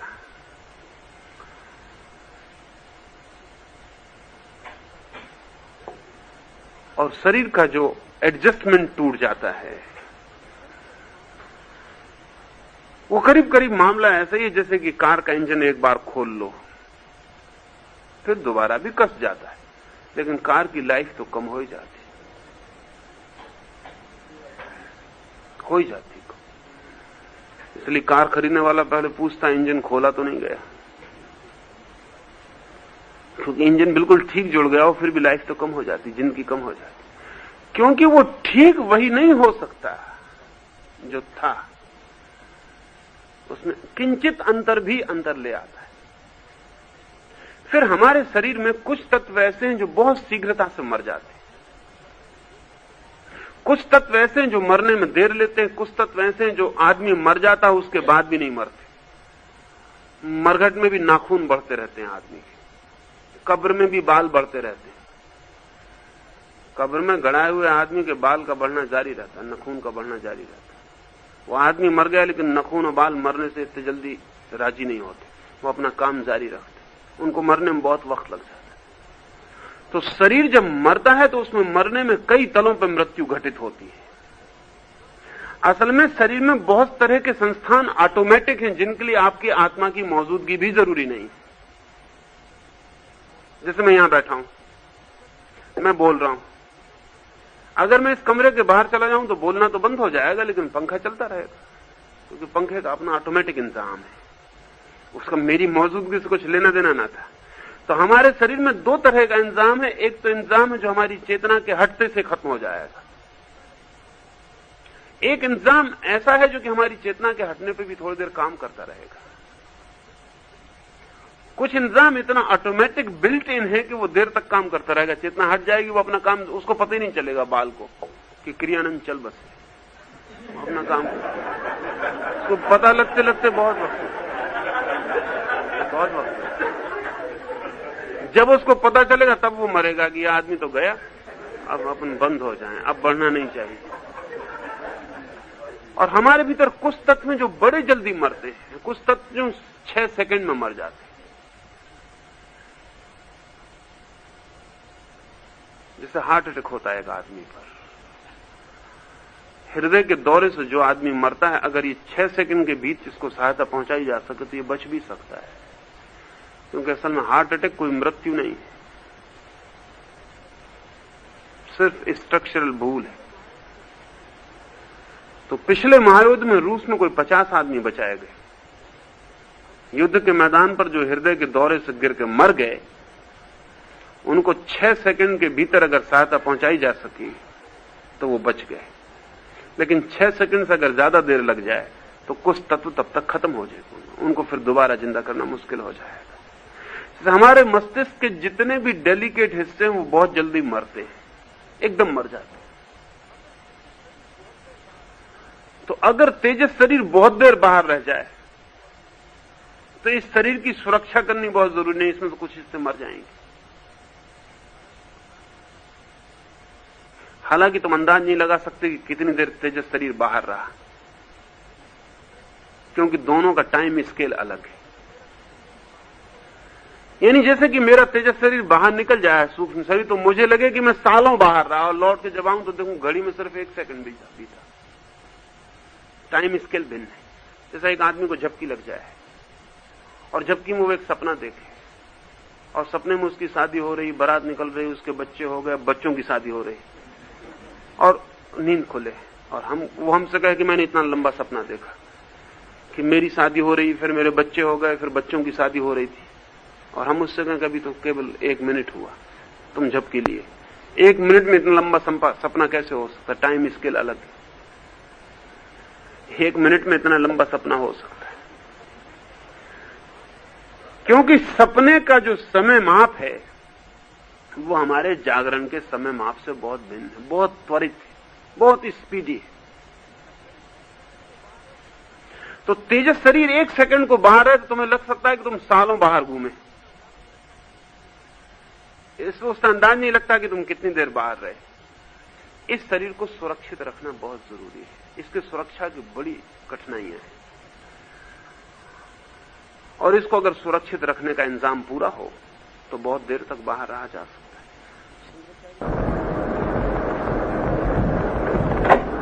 शंकराचार्य के जीवन की जो घटना है वो समझने जैसी। वो 6 महीने बाहर रहे। हमारे टाइम स्केल, तेजस शरीर के टाइम स्केल से कितनी देर रहे उसकी कोई बात करनी बेकार है। हमारे समय के माप से वो 6 महीने शरीर के बाहर रहे। एक स्त्री ने उनको झंझट में डाल दिया।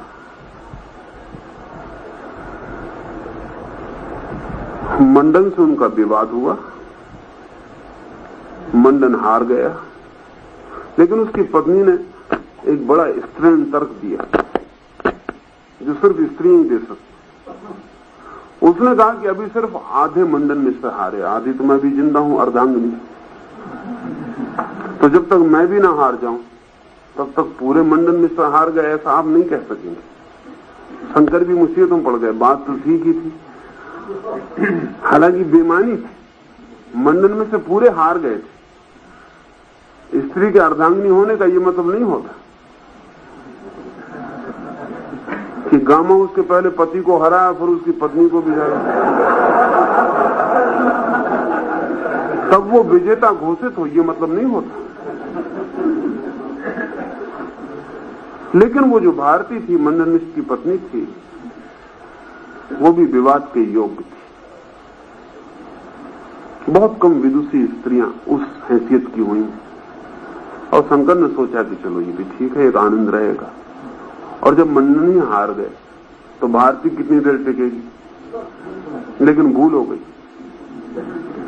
पुरुष को हराना बहुत आसान है, स्त्री को हराना बहुत मुश्किल है, क्योंकि पुरुष के हराने और जीतने के तर्क भिन्न होते हैं और स्त्री के तर्क भिन्न होते हैं।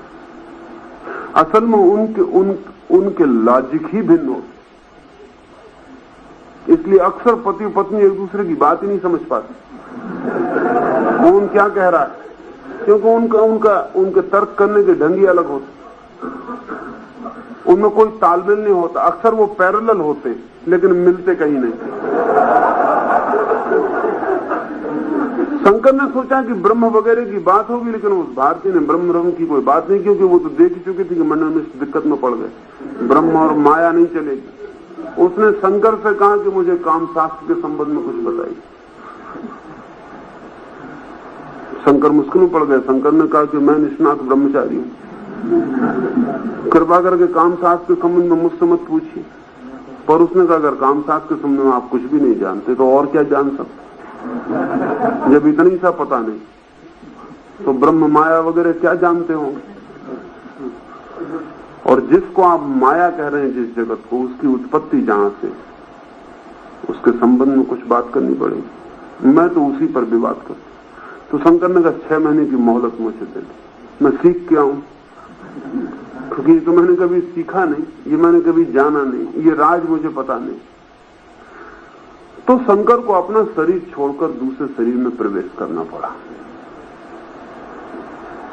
इस शरीर से भी वे जान सकते थे, कोई पूछ सकता है,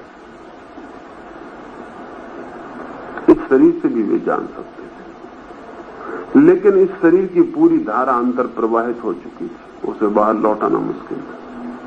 वे किसी स्त्री से इस शरीर से भी संबंधित हो सकते थे, आखिर अगर जानने ही गए थे तो इसी शरीर से किसी स्त्री को जान सकते थे, लेकिन इस शरीर की सारी धारा अंतर प्रवाहित हो गई। इस शरीर की धारा को बाहर प्रवाहित करना 6 महीने से भी लंबा काम था। वो आसान घटना न थी, वो बहुत मुश्किल मामला था। एक दफा बाहर से भीतर ले जाना बहुत आसान है, भीतर से बाहर लाना बहुत ही मुश्किल है। कंकड़ छोड़ के हीरे उठा लेना बहुत आसान है, फिर हीरे छोड़कर कंकड़ उठाना बहुत मुश्किल है। वो मुश्किल में पड़ गए। इस शरीर से कुछ भी नहीं हो सकता था, तो भेजे मित्रों ने कि पता लगाओ कोई शरीर तत्काल मरा हो तो मैं प्रवेश कर जाऊं, लेकिन जब तक मैं न लो तो मेरे शरीर को सुरक्षित रखना। 6 महीने तक वो एक राजा के शरीर में प्रवेश करके जिए, वापस लौटे। ये 6 महीने शंकर का शरीर सुरक्षित रखा गया। ये सुरक्षा बड़ी कठिन है। उसमें जरा सी भूल चूक के वापस लौटना मुश्किल हो जाए। इसको सुरक्षित रखने के लिए बड़े डिवोटेड आदमियों ने काम किया,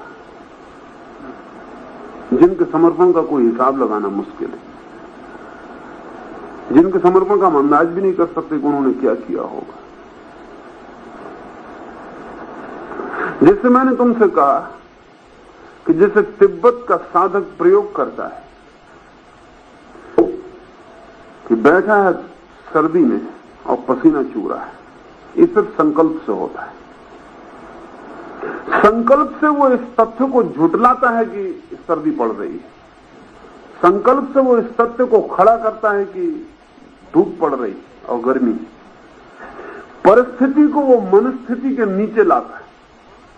परिस्थिति तो बर्फ पड़ने की, वहां आंख बंद करके इस परिस्थिति को इंकार कर देता, वो कहता है झूठ है ये बात कि बर्फ पड़ रही है। मैं तो मानता हूं कि सूरज निकला और धूप पड़ रही, और इस मान्यता को वो गहरे से गहरे संकल्प में प्रवेश कराता। एक घड़ी आती है कि उसकी श्वास श्वास, उसका रोआ रोआ, उसके प्राण का कण कण जानता है कि धूप पड़ रही, फिर पसीना कैसे नहीं निकलेगा? पसीना निकलना शुरू हो जाता। परिस्थिति दबा दी गई, मनस्थिति प्रभावी हो गई।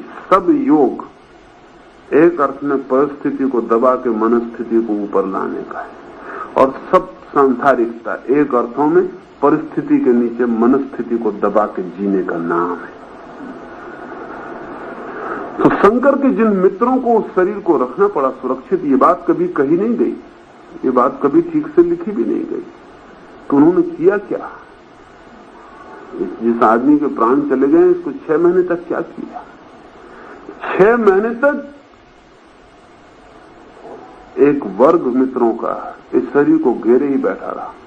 वो अखंड था घेरना, उसमें एक निश्चित संख्या पूरे वक्त मौजूद रहनी चाहिए, उसमें से कोई बीच में बदलता था, लेकिन 24 घंटे सजग एक विशेष स्थिति में वो वातावरण उस गुफा का रहना चाहिए, और निश्चित तरंगे विचार की वहां पहुंचती रहनी चाहिए। ये सारे लोग, जो करीब 7 लोग वहां बैठ के ये भाव में होने चाहिए कि हम सांस नहीं ले रहे, सांस शंकर का शरीर ले रहा है, हम नहीं जी रहे, जी शंकर का शरीर रहा है। और इन सबके शरीर की विद्युत धाराएं शंकर के शरीर में दौड़ती रहनी चाहिए। तो इनके सारे 7 के हाथ 7 चक्रों पर होना चाहिए, उनके सारी शरीर की विद्युत धारा उन 7 चक्रों में उंडेली जानी चाहिए। तो ये शरीर 6 महीने तक, और ये सतत होगा, इसमें एक क्षण की भी चूक और धारा टूट जाएगी, और धारा टूट गई वो शरीर की उष्णता खो जाएगी। वो शरीर उष्ण रहना चाहिए जैसा जीवित आदमी का है, उस विशेष तापमान उसका वही बना रहना चाहिए जो जीवित आदमी का है। उसमें तापमान का जरा सा फर्क, और ये तापमान किसी आग से नहीं पैदा किया जा सकता, और ये तापमान किसी और तरकीब से पैदा नहीं किया, सिवाय इसके कि 7 लोग अपनी पूरी जीवन ऊर्जा को, अपनी पूरी मैग्नेटिक फोर्स उसके 7 चक्रों से भीतर डालते रहे, और इसके शरीर को कभी पता ना चल पाए कि वो आदमी जो मौजूद था अब नहीं, क्योंकि उस आदमी से जो मिलता था वो ये 7 आदमी उसको दे रहे। मेरा पता समझे? जो उस आदमी की चेतना उसके 7 चक्रों को देती थी, इस शरीर को कभी पता नहीं चलता। इसको पता चलने का एक ही उपाय है कि इसके 7 चक्रों से 7 शरीरों की ऊर्जा इसको मिलती रहती है, वो ट्रांसमिशन सेंटर्स इसको देते रहते, ये जिंदा रहता है। वहां से चूक हो जाती है, ये मरने की तैयारी कर लेता है, इसको कुछ और पता नहीं है। इसको अगर दूसरे भी व्यक्ति दे सकें तो भी ये जिंदा रखा जा सकता है। तो शंकर को 6 महीने बचा के रखना एक बहुत अद्भुत प्रयोग था, और 6 महीने निरंतर किन्हीं व्यक्तियों का सतत, एक आदमी बदले तो दूसरा तत्काल रिप्लेस हो, 7 वहां मौजूद रहने ही चाहिए। शंकर की वापसी 6 महीने के बाद हुई, और शंकर उत्तर दे सके, जो नहीं जानते थे वो जान सके। इसे एक तरकीब से और जाना जा सकता था, लेकिन शंकर को उस तरकीब का पता नहीं था। अगर ये घटना महावीर की जिंदगी में घटती तो महावीर दूसरे के शरीर में प्रवेश नहीं करते। महावीर अपने पिछले जन्मों की स्मृति में प्रवेश कर जाते। एक दूसरा स्रोत था, लेकिन जाति स्मरण का प्रयोग जैनों और बौद्धों में ही सीमित रहा, वो हिंदुओं तक कभी नहीं पहुंच सका। तो अगर महावीर से कोई ऐसा सवाल करता तो महावीर किसी के शरीर में घुसने की कोशिश ना करते, उससे कोई मतलब ना था। वो अपने ही पिछले शरीरों की याद में चले जाते और अपने ही पिछले स्त्रियों से संबंधों को स्मरण कर लेते और जान लेते और बात देती हो तो तब 6 महीने ना लगते। लेकिन शंकर के पास ऐसी कोई साइंस नहीं थी। लेकिन शंकर के पास एक और साइंस थी जो एक दूसरा वर्ग साधकों का विकसित करता रहा था। वो साइंस थी दूसरे के शरीर में प्रवेश करने की। अध्यात्म की भी बहुत सी साइंसेज हैं और अभी तक किसी धर्म के पास सारे साइंसेज के पूरे सूत्र नहीं।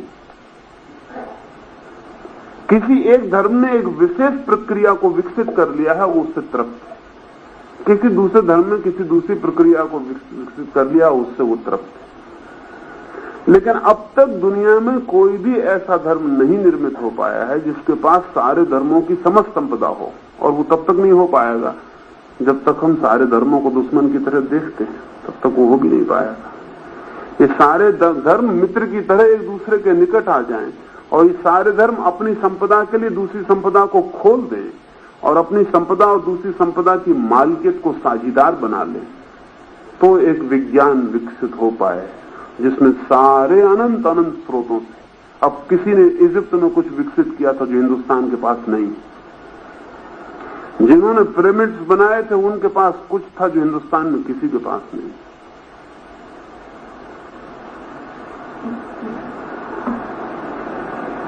जिन्होंने तिब्बत की मॉनेस्ट्रीज में काम किया उनके पास कुछ था, वो हिंदुस्तान में नहीं। जो हिंदुस्तान के पास है वो तिब्बत के पास नहीं, इनके पास नहीं है, उनके पास नहीं। और सबको ये ख्याल है कि अपने अपने फ्रेगमेंट को, अपने अपने टुकड़े को पूर्ण समझ के बैठ गए। उससे बड़ी कठिनाई हो गई। अब जाति स्मरण बहुत आसान प्रयोग है, दूसरे के शरीर में प्रवेश बहुत कठिन प्रयोग है, खतरों से खाली नहीं। जाति स्मरण का प्रयोग बहुत सरल प्रयोग है, बिना किसी खतरे के। लेकिन उसको शंकर को उसका कोई स्मरण नहीं था, और चूंकि शंकर पूरी जिंदगी जैनों और बौद्धों से विवाद करने में बिताए, इसलिए उनका द्वार भी बंद था कि वो जैनों और बौद्धों के पास जो था उनको मिल जाए। उनको नहीं मिल सकता था क्योंकि वो तो उससे उनका कोई संबंध नहीं हो सकता था। वो दुश्मन की तरह सारी प्रक्रिया चलती रही, इसलिए दरवाजे कुछ बंद थे। उस तरफ से सूरज की किरण आए तो शंकर राजी ना होते, वो अपने दरवाजे से सूरज की किरण को लेने को राजी होते। हमें ये पता नहीं चलता, लेकिन किसी भी दरवाजे से जो किरण आती वो एक ही सूरज की है। लेकिन हम अपने अपने दरवाजे के दावेदार, अपने अपने दरवाजे पे बैठे। अब ये हमें दिखाई नहीं पड़ता कि अरब में जो आदमी ऊन का कंबल ओढ़ के जो काम कर रहा है वही तिब्बत में नंगा होकर काम कर रहा है। दोनों के काम बिल्कुल एक से हैं, इनमें फर्क नहीं जरा भी, इनमें कोई फर्क नहीं है। इन दोनों प्रयोग बिल्कुल उल्टे हैं लेकिन बिल्कुल एक से हैं, काम वही हो रहा है, सूत्र वही। अच्छा, मीडियम में जो नजर आता है, मीडियम उनमें कैसे प्रवेश करना?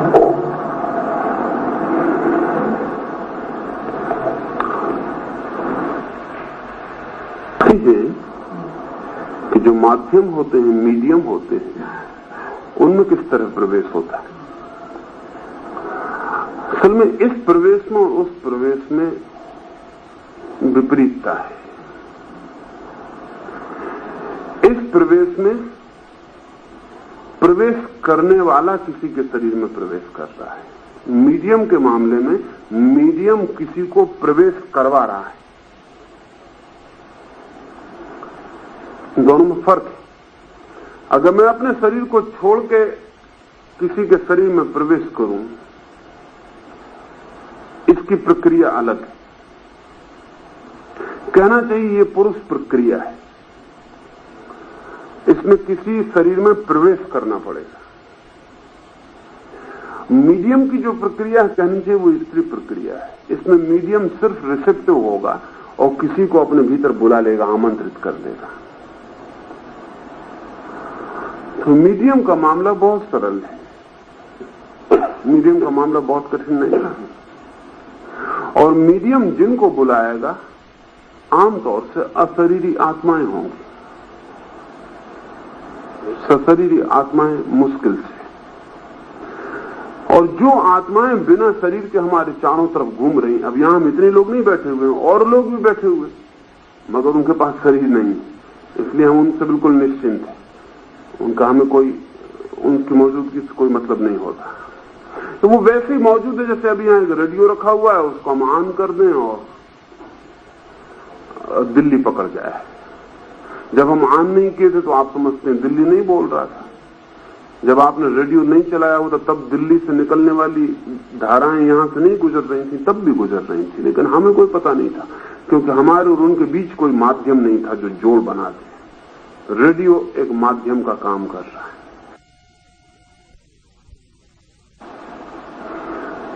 जो गुजर रहा है यहां से, उसे वो हमसे संबंधित कर देता है।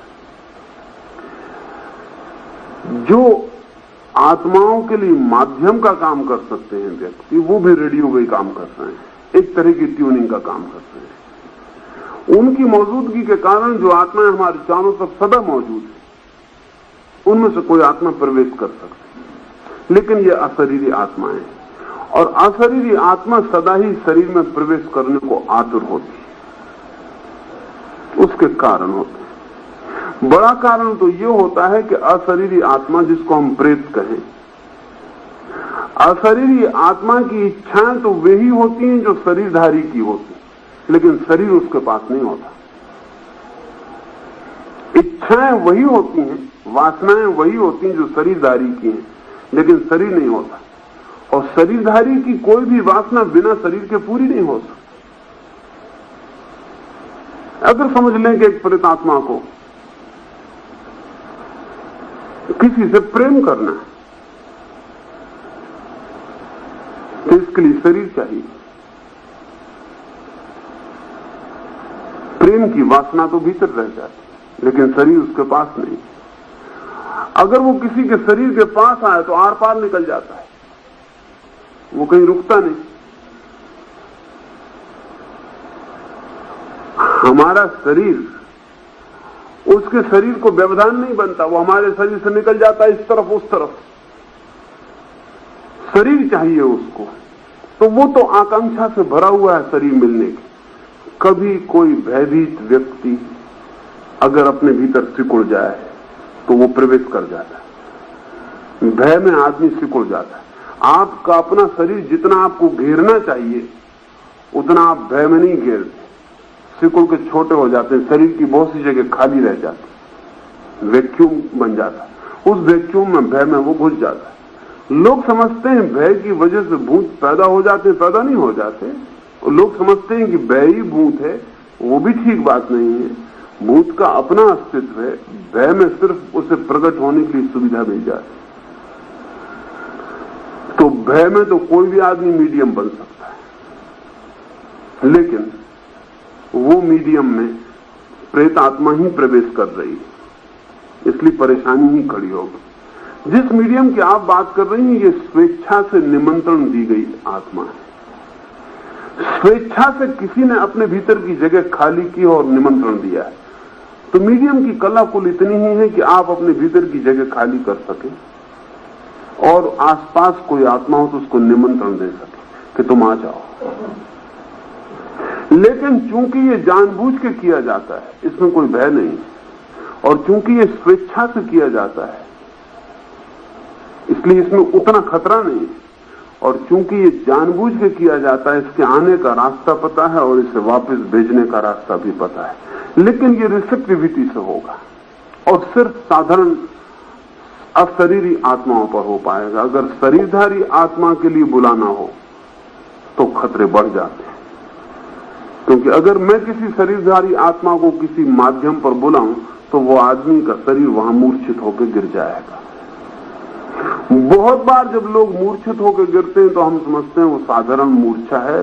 कई बार वो साधारण मूर्छा नहीं होती और उस व्यक्ति की आत्मा कहीं बुला ली गई होती, और इसलिए उस वक्त उसका इलाज करना खतरे से खाली नहीं। उस वक्त उसके साथ कुछ न किया जाए यही हितकर, मगर उसका हमें कोई पता नहीं होता। अभी तक साइंस उसके लिए साफ पता नहीं कर पाई कि कब मूर्छा साधारण मूर्छा है और कब मूर्छा उसकी आत्मा का बाहर चला जाना है। घटना वही है लेकिन बहुत दूसरे प्रकार की। यहां हम बुलाते हैं, वहां हम जाते हैं। पूछोगे अब कल? अच्छा, एक और पूछ लूंगा। बहुत सारे प्रश्न हैं। अच्छा, रामकृष्ण परमहंस को अपने शरीर को टिकाए रखने के लिए अन्न रस की तृष्णा का आधार लेना पड़ा था। क्या ऐसे किसी रस के आधार के बिना भी उच्च शरीर का टिकना संभव है? किस शरीर में ऐसे आधार की आवश्यकता पड़ती? क्या पांचवें या छठवें या सातवें शरीर की उच्च भूमिकाओं में भी शरीर को टिकाए रखने के लिए किसी रस के आधार की आवश्यकता पड़ती है? रामकृष्ण को भोजन का बहुत शौक था, जरूरत से ज्यादा, कहना चाहिए दीवानित। ब्रह्म चर्चा भी चलती रहती और बीच बीच में उठकर वो चौके में जाके शारदा को पूछ भी आते थे क्या बना, फिर लौट के ब्रह्म चर्चा शुरू कर देते। इससे शारदा तो परेशान थी ही, जो भक्त उनके निकट थे वो भी परेशान कि किसी को पता चले तो बड़ी बदनामी। असल में गुरुओं की चिंता शिष्यों को बहुत ज्यादा होती भारी चिंता उनको होती है कि गुरु की कहीं बदनामी ना हो जाए, कि कहीं गुरु को ऐसा ना कोई कह दे, कहीं वैसा ना कोई कह दे। आखिर रामकृष्ण से पूछा ही गया कि जरा शोभादायक नहीं क्या आप बीच ब्रह्मचर्चा छोड़ के और भोजन चर्चा में पड़े? ये उचित नहीं मालूम होता। और आप जैसे भूमिका के आदमी को क्या भोजन? रामकृष्ण ने जो कहा वो बहुत हैरानी का था। रामकृष्ण ने कहा कि शायद तुम्हें पता नहीं, और तुम्हें पता भी कैसे होगा। मेरी नाव के सभी लंगर खुल चुके और मेरी नाव ने सारी खूंटियां उखाड़ ली और मेरी नाव के पाल हवाओं से भर गए और मैं जाने को खड़ा हूं। एक खूंटी मैंने संभाल के गाड़ रखी ताकि नाव अभी छूट ना जाए, और जिस दिन मैं भोजन में रस न लूं तुम समझ लेना कि मेरे मौत को अब 3 दिन बाकी रह गए। उस दिन मैं मर जाऊंगा क्योंकि मेरे और कोई कारण नहीं रह गया है। लेकिन तुमसे मुझे कुछ कहना है और तुम्हें मुझे कुछ पहुंचाना है, और तुम कुछ है मेरे पास जो तुम्हें मैं देने के लिए आतुर, इसलिए मेरा रुकना जरूरी। नाव तो मेरी जाने को तैयार है, लेकिन मेरी नाव में कुछ संपदा है जो मैं किनारे के लोगों को दे जाना चाहता हूं, लेकिन किनारे के लोग सोए हुए, उनको जगाऊं तब उनको संपदा लेने को राजी करूं, और उनको ये भी समझाने के लिए राजी करूं कि ये संपदा है, क्योंकि वो किनारे के लोग नहीं जानते कि संपदा, वो समझते ये सब कचरा है। वो कहते कहां की बातों में हमें उलझा रहे हैं, हमें सोने दे, हमें अपने बिस्तर पर बहुत आनंद आ रहा था। तो मैं किनारे के लोगों को राजी कर लूं और ये संपदा जो मेरी नाव में भरी है उनको बांट दूं, क्योंकि मेरा तो जाने का वक्त आ गया। इसलिए एक खूंटी ठोंक के रखी, इसलिए मैं भोजन में रस लिए ही चले जा रहा हूं। ये भोजन मेरी खूंटी, और जिस दिन मैं भोजन में रस न लूं तुम समझ लेना कि 3 दिन बाद मैं मर जाऊंगा। उस दिन किसी ने बहुत गंभीरता से ये बात नहीं ली। अक्सर ऐसा होता है,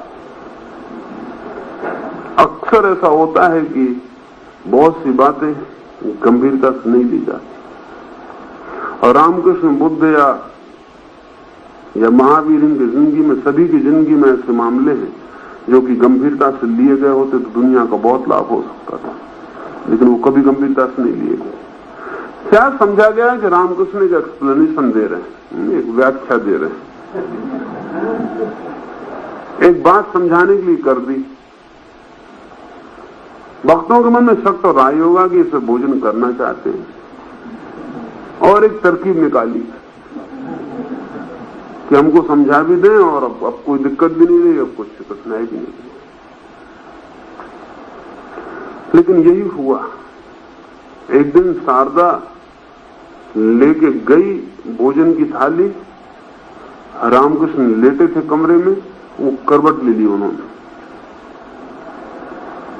वो तो थाली आती थी उठ के खड़े हो जाते थे, थाली देखने लगते थे क्या क्या है। उनकी करवट लेना, तब शारदा को ख्याल आई वो बात को उन्होंने कभी कहा था कि 3 दिन बाद फिर मैं नहीं बचूंगा। उसके हाथ से थाली छूट के गिर पड़ी। वो चिल्लाने रोने लगी, लेकिन रामकृष्ण ने कहा अब क्या हो, अब खूंटी उखाड़ ली गई, आखिर कब तक मैं खूंटी को गिराया पड़ा रहूंगा। ठीक 3 दिन बाद उनकी मृत्यु हो गई। तो ये पूछ रहे हो कि क्या बिना रस के कोई ऐसी आत्मा इस पृथ्वी पर रुक सकती है? 5वें शरीर तक इस पृथ्वी का ही कोई रस चाहिए, नहीं तो नहीं रुक सकती। 5वें शरीर तक इस पृथ्वी पर कोई खूंटी चाहिए, नहीं तो नहीं रुक सकती। 5वें शरीर तक 5 इंद्रियों में से किसी एक रस को पकड़ के उसे ठोक के रखना पड़ेगा। लेकिन 5वें शरीर के बाद रुक सकती है। उस रुकने की हालत में कुछ दूसरी बातें काम करेंगी।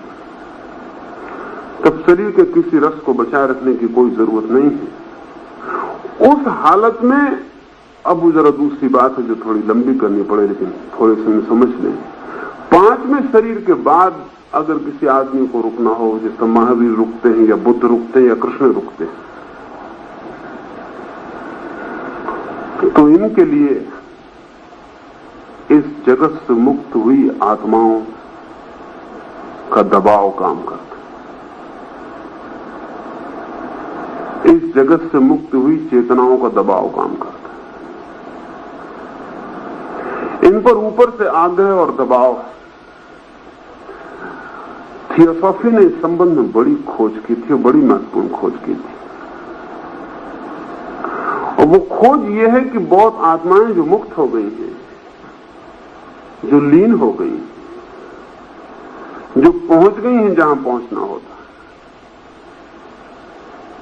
उनका दबाव किसी ऐसे आदमी को थोड़ी देर रोकने के लिए काम करता है। ऐसा उदाहरण के लिए ऐसा समझे, नाव छूटने के करीब है, अब इस पर कोई खूंटी नहीं रह गई, लेकिन किनारे, उस किनारे के लोग चिल्ला रहे हैं कि थोड़ी देर और रुक जाओ। उस किनारे के लोग कह रहे हैं कि थोड़ी देर और रुक जाओ, इतनी जल्दी मत करो। उस किनारे की आवाजें रोकने का कारण बन सकती, लेकिन महावीर और बुद्ध और कृष्ण को इस तरह की आवाजें काम कर सकी। रामकृष्ण के समय तक आते आते हालतें बहुत बदल गई, बहुत मुश्किल की हो गई। असल में उस किनारे के लोग इतने दूर पड़ गए हैं हमारी सदी से जिसका कोई हिसाब नहीं। उनकी आवाजें पहुंचना मुश्किल हो गई। किनारे फैलते चले गए और फासला बड़ा होता चला गया, एक सातत्य नहीं रहा। जैसे समझे कि महावीर की जिंदगी में एक सातत्य, उनके पहले 23 तीर्थंकर हो गए उस परंपरा के, उस व्यवस्था की जिसके महावीर 24 में, उनके पास 23 कड़ियां हैं आगे। और जो 23वां आदमी है वो बहुत करीब है, महावीर से 250 वर्ष पहले गुजरा। जो पहला आदमी वो तो बहुत दूर है, लेकिन 23 आदमी हैं बीच में, वो एक दूसरे के सब पास है।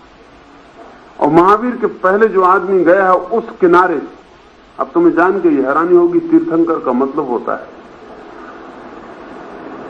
तीर्थ का मतलब होता है घाट, तीर्थंकर का मतलब होता है जो इसी घाट से पहले उतरा, और कोई मतलब नहीं होता। तीर्थ का मतलब होता है घाट, इसी घाट से जो इसका पहले उतरा, इस घाट से 23 तीर्थंकर पहले उतर चुके। उनकी एक सुसंबद्ध व्यवस्था है, भाषा उस लोक में बोली जाने वाली भाषा और प्रतीक और सूचनाएं और संकेत सब, तो ये 24वां आदमी किनारे पर खड़े होकर इन 23 के द्वारा आए हुए संदेश को सुन पाता है, समझ पाता है, पकड़ पाता है। आज जैनों में एक आदमी नहीं है जो कि उस परंपरा के एक शब्द को भी पकड़ ले। आज महावीर को मरे हुए 2500 साल हो गए। इन 2500 साल में गैप है भारी कि अगर कोई चिल्लाए भी महावीर वहां से, तो भी इस किनारे पे कोई आदमी उस भाषा को समझने को नहीं। 2500 साल में सारी भाषा बदल गई, संकेत बदल गए, और उस जगत के संकेतों का कोई सिलसिला नहीं रहा। किताबें हैं जिनको जैन साधु बैठ के पढ़ते रहते हैं और उनको कुछ पता नहीं कि और क्या हो सकता है। वो अभी 2500वीं जन्म तिथि मनाने की तैयारी करेंगे, शोरगुल मचाएंगे, झंडे निकालेंगे, जय महावीर करेंगे, तो महावीर की आवाज को पकड़ने का उनके पास अब कोई व्यवस्था नहीं रहेगी। और एक भी आदमी तैयार नहीं है जो पकड़ ले। जैनियों के पास नहीं, इतर जैनियों के पास हो भी सकता है। ठीक ऐसे ही हिंदुओं के पास एक व्यवस्था थी, ठीक ऐसे ही बौद्धों के पास एक व्यवस्था,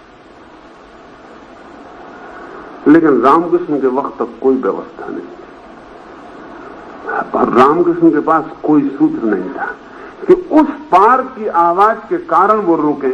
इसलिए एक ही उपाय था कि इसी किनारे पर खिली ठोंक कर रुक सके, और तो कोई उपाय नहीं। उस तरफ से कोई दबाव पता नहीं चलता। दुनिया में दो तरह के लोगों ने काम किया है अध्यात्म का। एक तो वे लोग हैं जिन्होंने श्रृंखलाबद्ध काम किया है, वो हजारों साल तक उनकी श्रृंखला काम करती रही। जैसे बुद्ध का 24वां व्यक्ति अभी भी पैदा होने को, अभी बुद्ध का एक व्यक्तित्व और पैदा होने को, अभी भी बौद्ध भिक्षु सारी दुनिया में उसकी प्रतीक्षा कर रहे हैं। अनंत अनंत रूपों में उसकी आकांक्षा और प्रतीक्षा की जा रही कि वो एक बार और पकड़ा जा सके। लेकिन जैनों का पास नहीं। हिंदुओं के भी पास एक ख्याल है कल्कि का कि वो अभी उतरने को है एक व्यक्ति, मगर फिर भी साफ सूत्र नहीं है कि उसे कैसे बुलाया जाए, कैसे पकड़ा जाए, कैसे पहचाना जाए। उसके पहचानने का भी उपाय नहीं। अभी तुम जान के हैरान हो गए कि जैनों के 23 तीर्थंकर साथ जब 24 में आए तो तुम कैसे पहचानो। सब सूत्र थे उपलब्ध। उस 24वें में क्या क्या लक्षण होंगे, उसके हाथ की रेखाएं कैसी होंगी, वो पैर का चक्र क्या होगा, उसकी आंखें कैसी होंगी, उसके हृदय पे क्या चिन्ह होगा, उसकी ऊंचाई कितनी होगी, उसकी उम्र कितनी होगी। चुकता बातें तय थी। उस आदमी को पहचानने में दिक्कत नहीं लगी। महावीर के वक्त में 8 आदमियों ने दावा किया था कि हम तीर्थंकर, क्योंकि वक्त आ गया था, घड़ी आ गई थी और दावेदार 8 थे। अंततः महावीर स्वीकृत हो गए, वो 7 लोग छोड़ दिए गए, क्योंकि प्रतीक सिर्फ इस आदमी पे पूरे हुए। लेकिन रामकृष्ण तक ऐसी कोई व्यवस्था नहीं थी, कोई पहचान नहीं थी। अब बड़ी कंफ्यूज हालत। आध्यात्मिक अर्थों में आज दुनिया की हालत बहुत अजीब है, और इस अजीब हालत में अब सिवाय इसके कोई उपाय नहीं है आज कि इसी किनारे पर कोई खूंटी ठोक के कोई रुका रहे। उस तरफ से कोई आवाज नहीं आती, आती भी है तो समझ में नहीं पड़ती, समझ में भी पड़ जाती है तो भी उसका राज खोलना मुश्किल हो जाता है। जिसका राज क्या है। अब जैसे सारी कठिनाई क्या है कि उस लोक से इस लोक तक खबर पहुंचाना सिंबॉलिक ही हो सकता है, सांकेतिक ही हो सकता है। अब शायद तुम्हें पता ना हो कि पिछले 100 वर्षों से इस बात का वैज्ञानिकों को पता है कि कम से कम 50,000 पृथ्वियां होनी है जहां जीवन होगा, और जहां मनुष्य या मनुष्य से भी ज्यादा विकसित चेतना के प्राणी होंगे। लेकिन उनसे चर्चा कैसे की जाए, उनको संकेत कैसे भेजे जाए, और कौन सा संकेत वो समझ सकेंगे, बड़ी कठिन बात है। कैसे समझेंगे? तिरंगा झंडा देख के हिंदुस्तानी समझ लेता है कि अपना झंडा फहराया जा रहा है, लेकिन तिरंगा झंडा देख के वो तो कुछ ना समझेंगे। और तिरंगा झंडा भी उन तक कैसे फहराया जाए तो उन्हें दिखाई पड़ जाए। तो इस संबंध में इतने अजीब अजीब प्रयोग किए गए जिनकी कल्पना के भी बाहर। एक आदमी ने कई मील लंबा त्रिकोण बनाया साइबेरिया में, ट्रायंगल बना और उसमें पीले फूल बोए पूरे मीलों लंबे ट्रायंगल, और उसको विशेष प्रकाशों से प्रकाशित किया, क्योंकि ट्रायंगल किसी भी पृथ्वी पर होगा तो ट्रायंगल ही होगा। मतलब ट्रायंगल के 3 ही कोण होंगे, कहीं भी आदमी हो या आदमी से ऊंचा प्राणी हो, कुछ भी हो। ज्योमेट्री के जो फिगर है उनमें भेद नहीं पड़ेगा, इसलिए ज्योमेट्री के द्वारा शायद हमारा कोई संबंध बन जाए, शायद इतने बड़े ट्रायंगल को देख सके किसी ग्रह से कोई और सोच सके कि जरूर इतना बड़ा ट्रायंगल अपने आप नहीं बन सकता एक, और ट्रायंगल है तो ज्योमेट्री का पता करने वाले लोग होंगे 2, ऐसा अंदाज कर, पर कोई सूचना नहीं मिल सकी, कोई खबर नहीं आई कि कोई समझा कि नहीं समझा। फिर अब बहुत से राडार लगा के रखे गए कि शायद वो कोई संकेत भेजते हो तो हम संकेत पकड़ लें। कुछ संकेत कभी कभी पकड़ में भी आते हैं लेकिन उनका राज नहीं खुलता।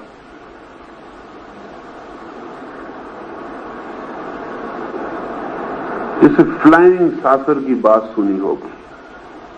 पृथ्वी पर बहुत जगह बहुत लोगों ने उसे देखा है कि कोई चीज विद्युत की चमक की तरह घूमती हुई छोटी तस्तरी की भांति चक्कर लेती हुई दिखाई पड़ती है, विदा हो जाती है। बहुत जगह बहुत क्षणों में देखी गई, मैं पृथ्वी पर बहुत जगह देखी गई, लेकिन अभी तक उसका राज नहीं खुल पाता कि वो क्या है, कौन उसे भेजता है, क्यों वो आती है, क्यों विदा हो जाती है। इस बात की बहुत संभावना है कि किसी दूसरे ग्रह के लोग भी पृथ्वी तक संकेत भेजने की कोशिश कर रहे हैं जिनको हम नहीं समझ पाते। जब नहीं समझ पाते तो हम में से कुछ हैं जो कहते हैं कि झूठी है ये बात, ये फ्लाइंग सासर वगैरह सब गपशप। कुछ हैं जो कहते हैं कि कोई आंखों का भ्रम हो गया होगा, कुछ हैं जो कहते हैं कि कुछ और नहीं हुआ होगा, कुछ प्राकृतिक घटना होगी, लेकिन अभी क्या होगा वो कुछ साफ नहीं हो पाता। बहुत थोड़े हैं जिनको इतना भी ख्याल है जो कहते हैं कि किसी दूसरे ग्रह के वासियों को खबर होगी, मगर ये तो फिर भी आसान है क्योंकि दूसरे ग्रह पर जो जीवन है और इस ग्रह पर जो जीवन है, इन जीवन के बीच उतना फासला नहीं जितना फासला उस लोक में गई आत्मा और इस लोक की आत्माओं के बीच हो जाता है। वो फासला और भी बड़ा, वहां से भेजे गए संकेत पकड़ में नहीं आते, आ जाएं समझ में नहीं आते, राज नहीं खुलता।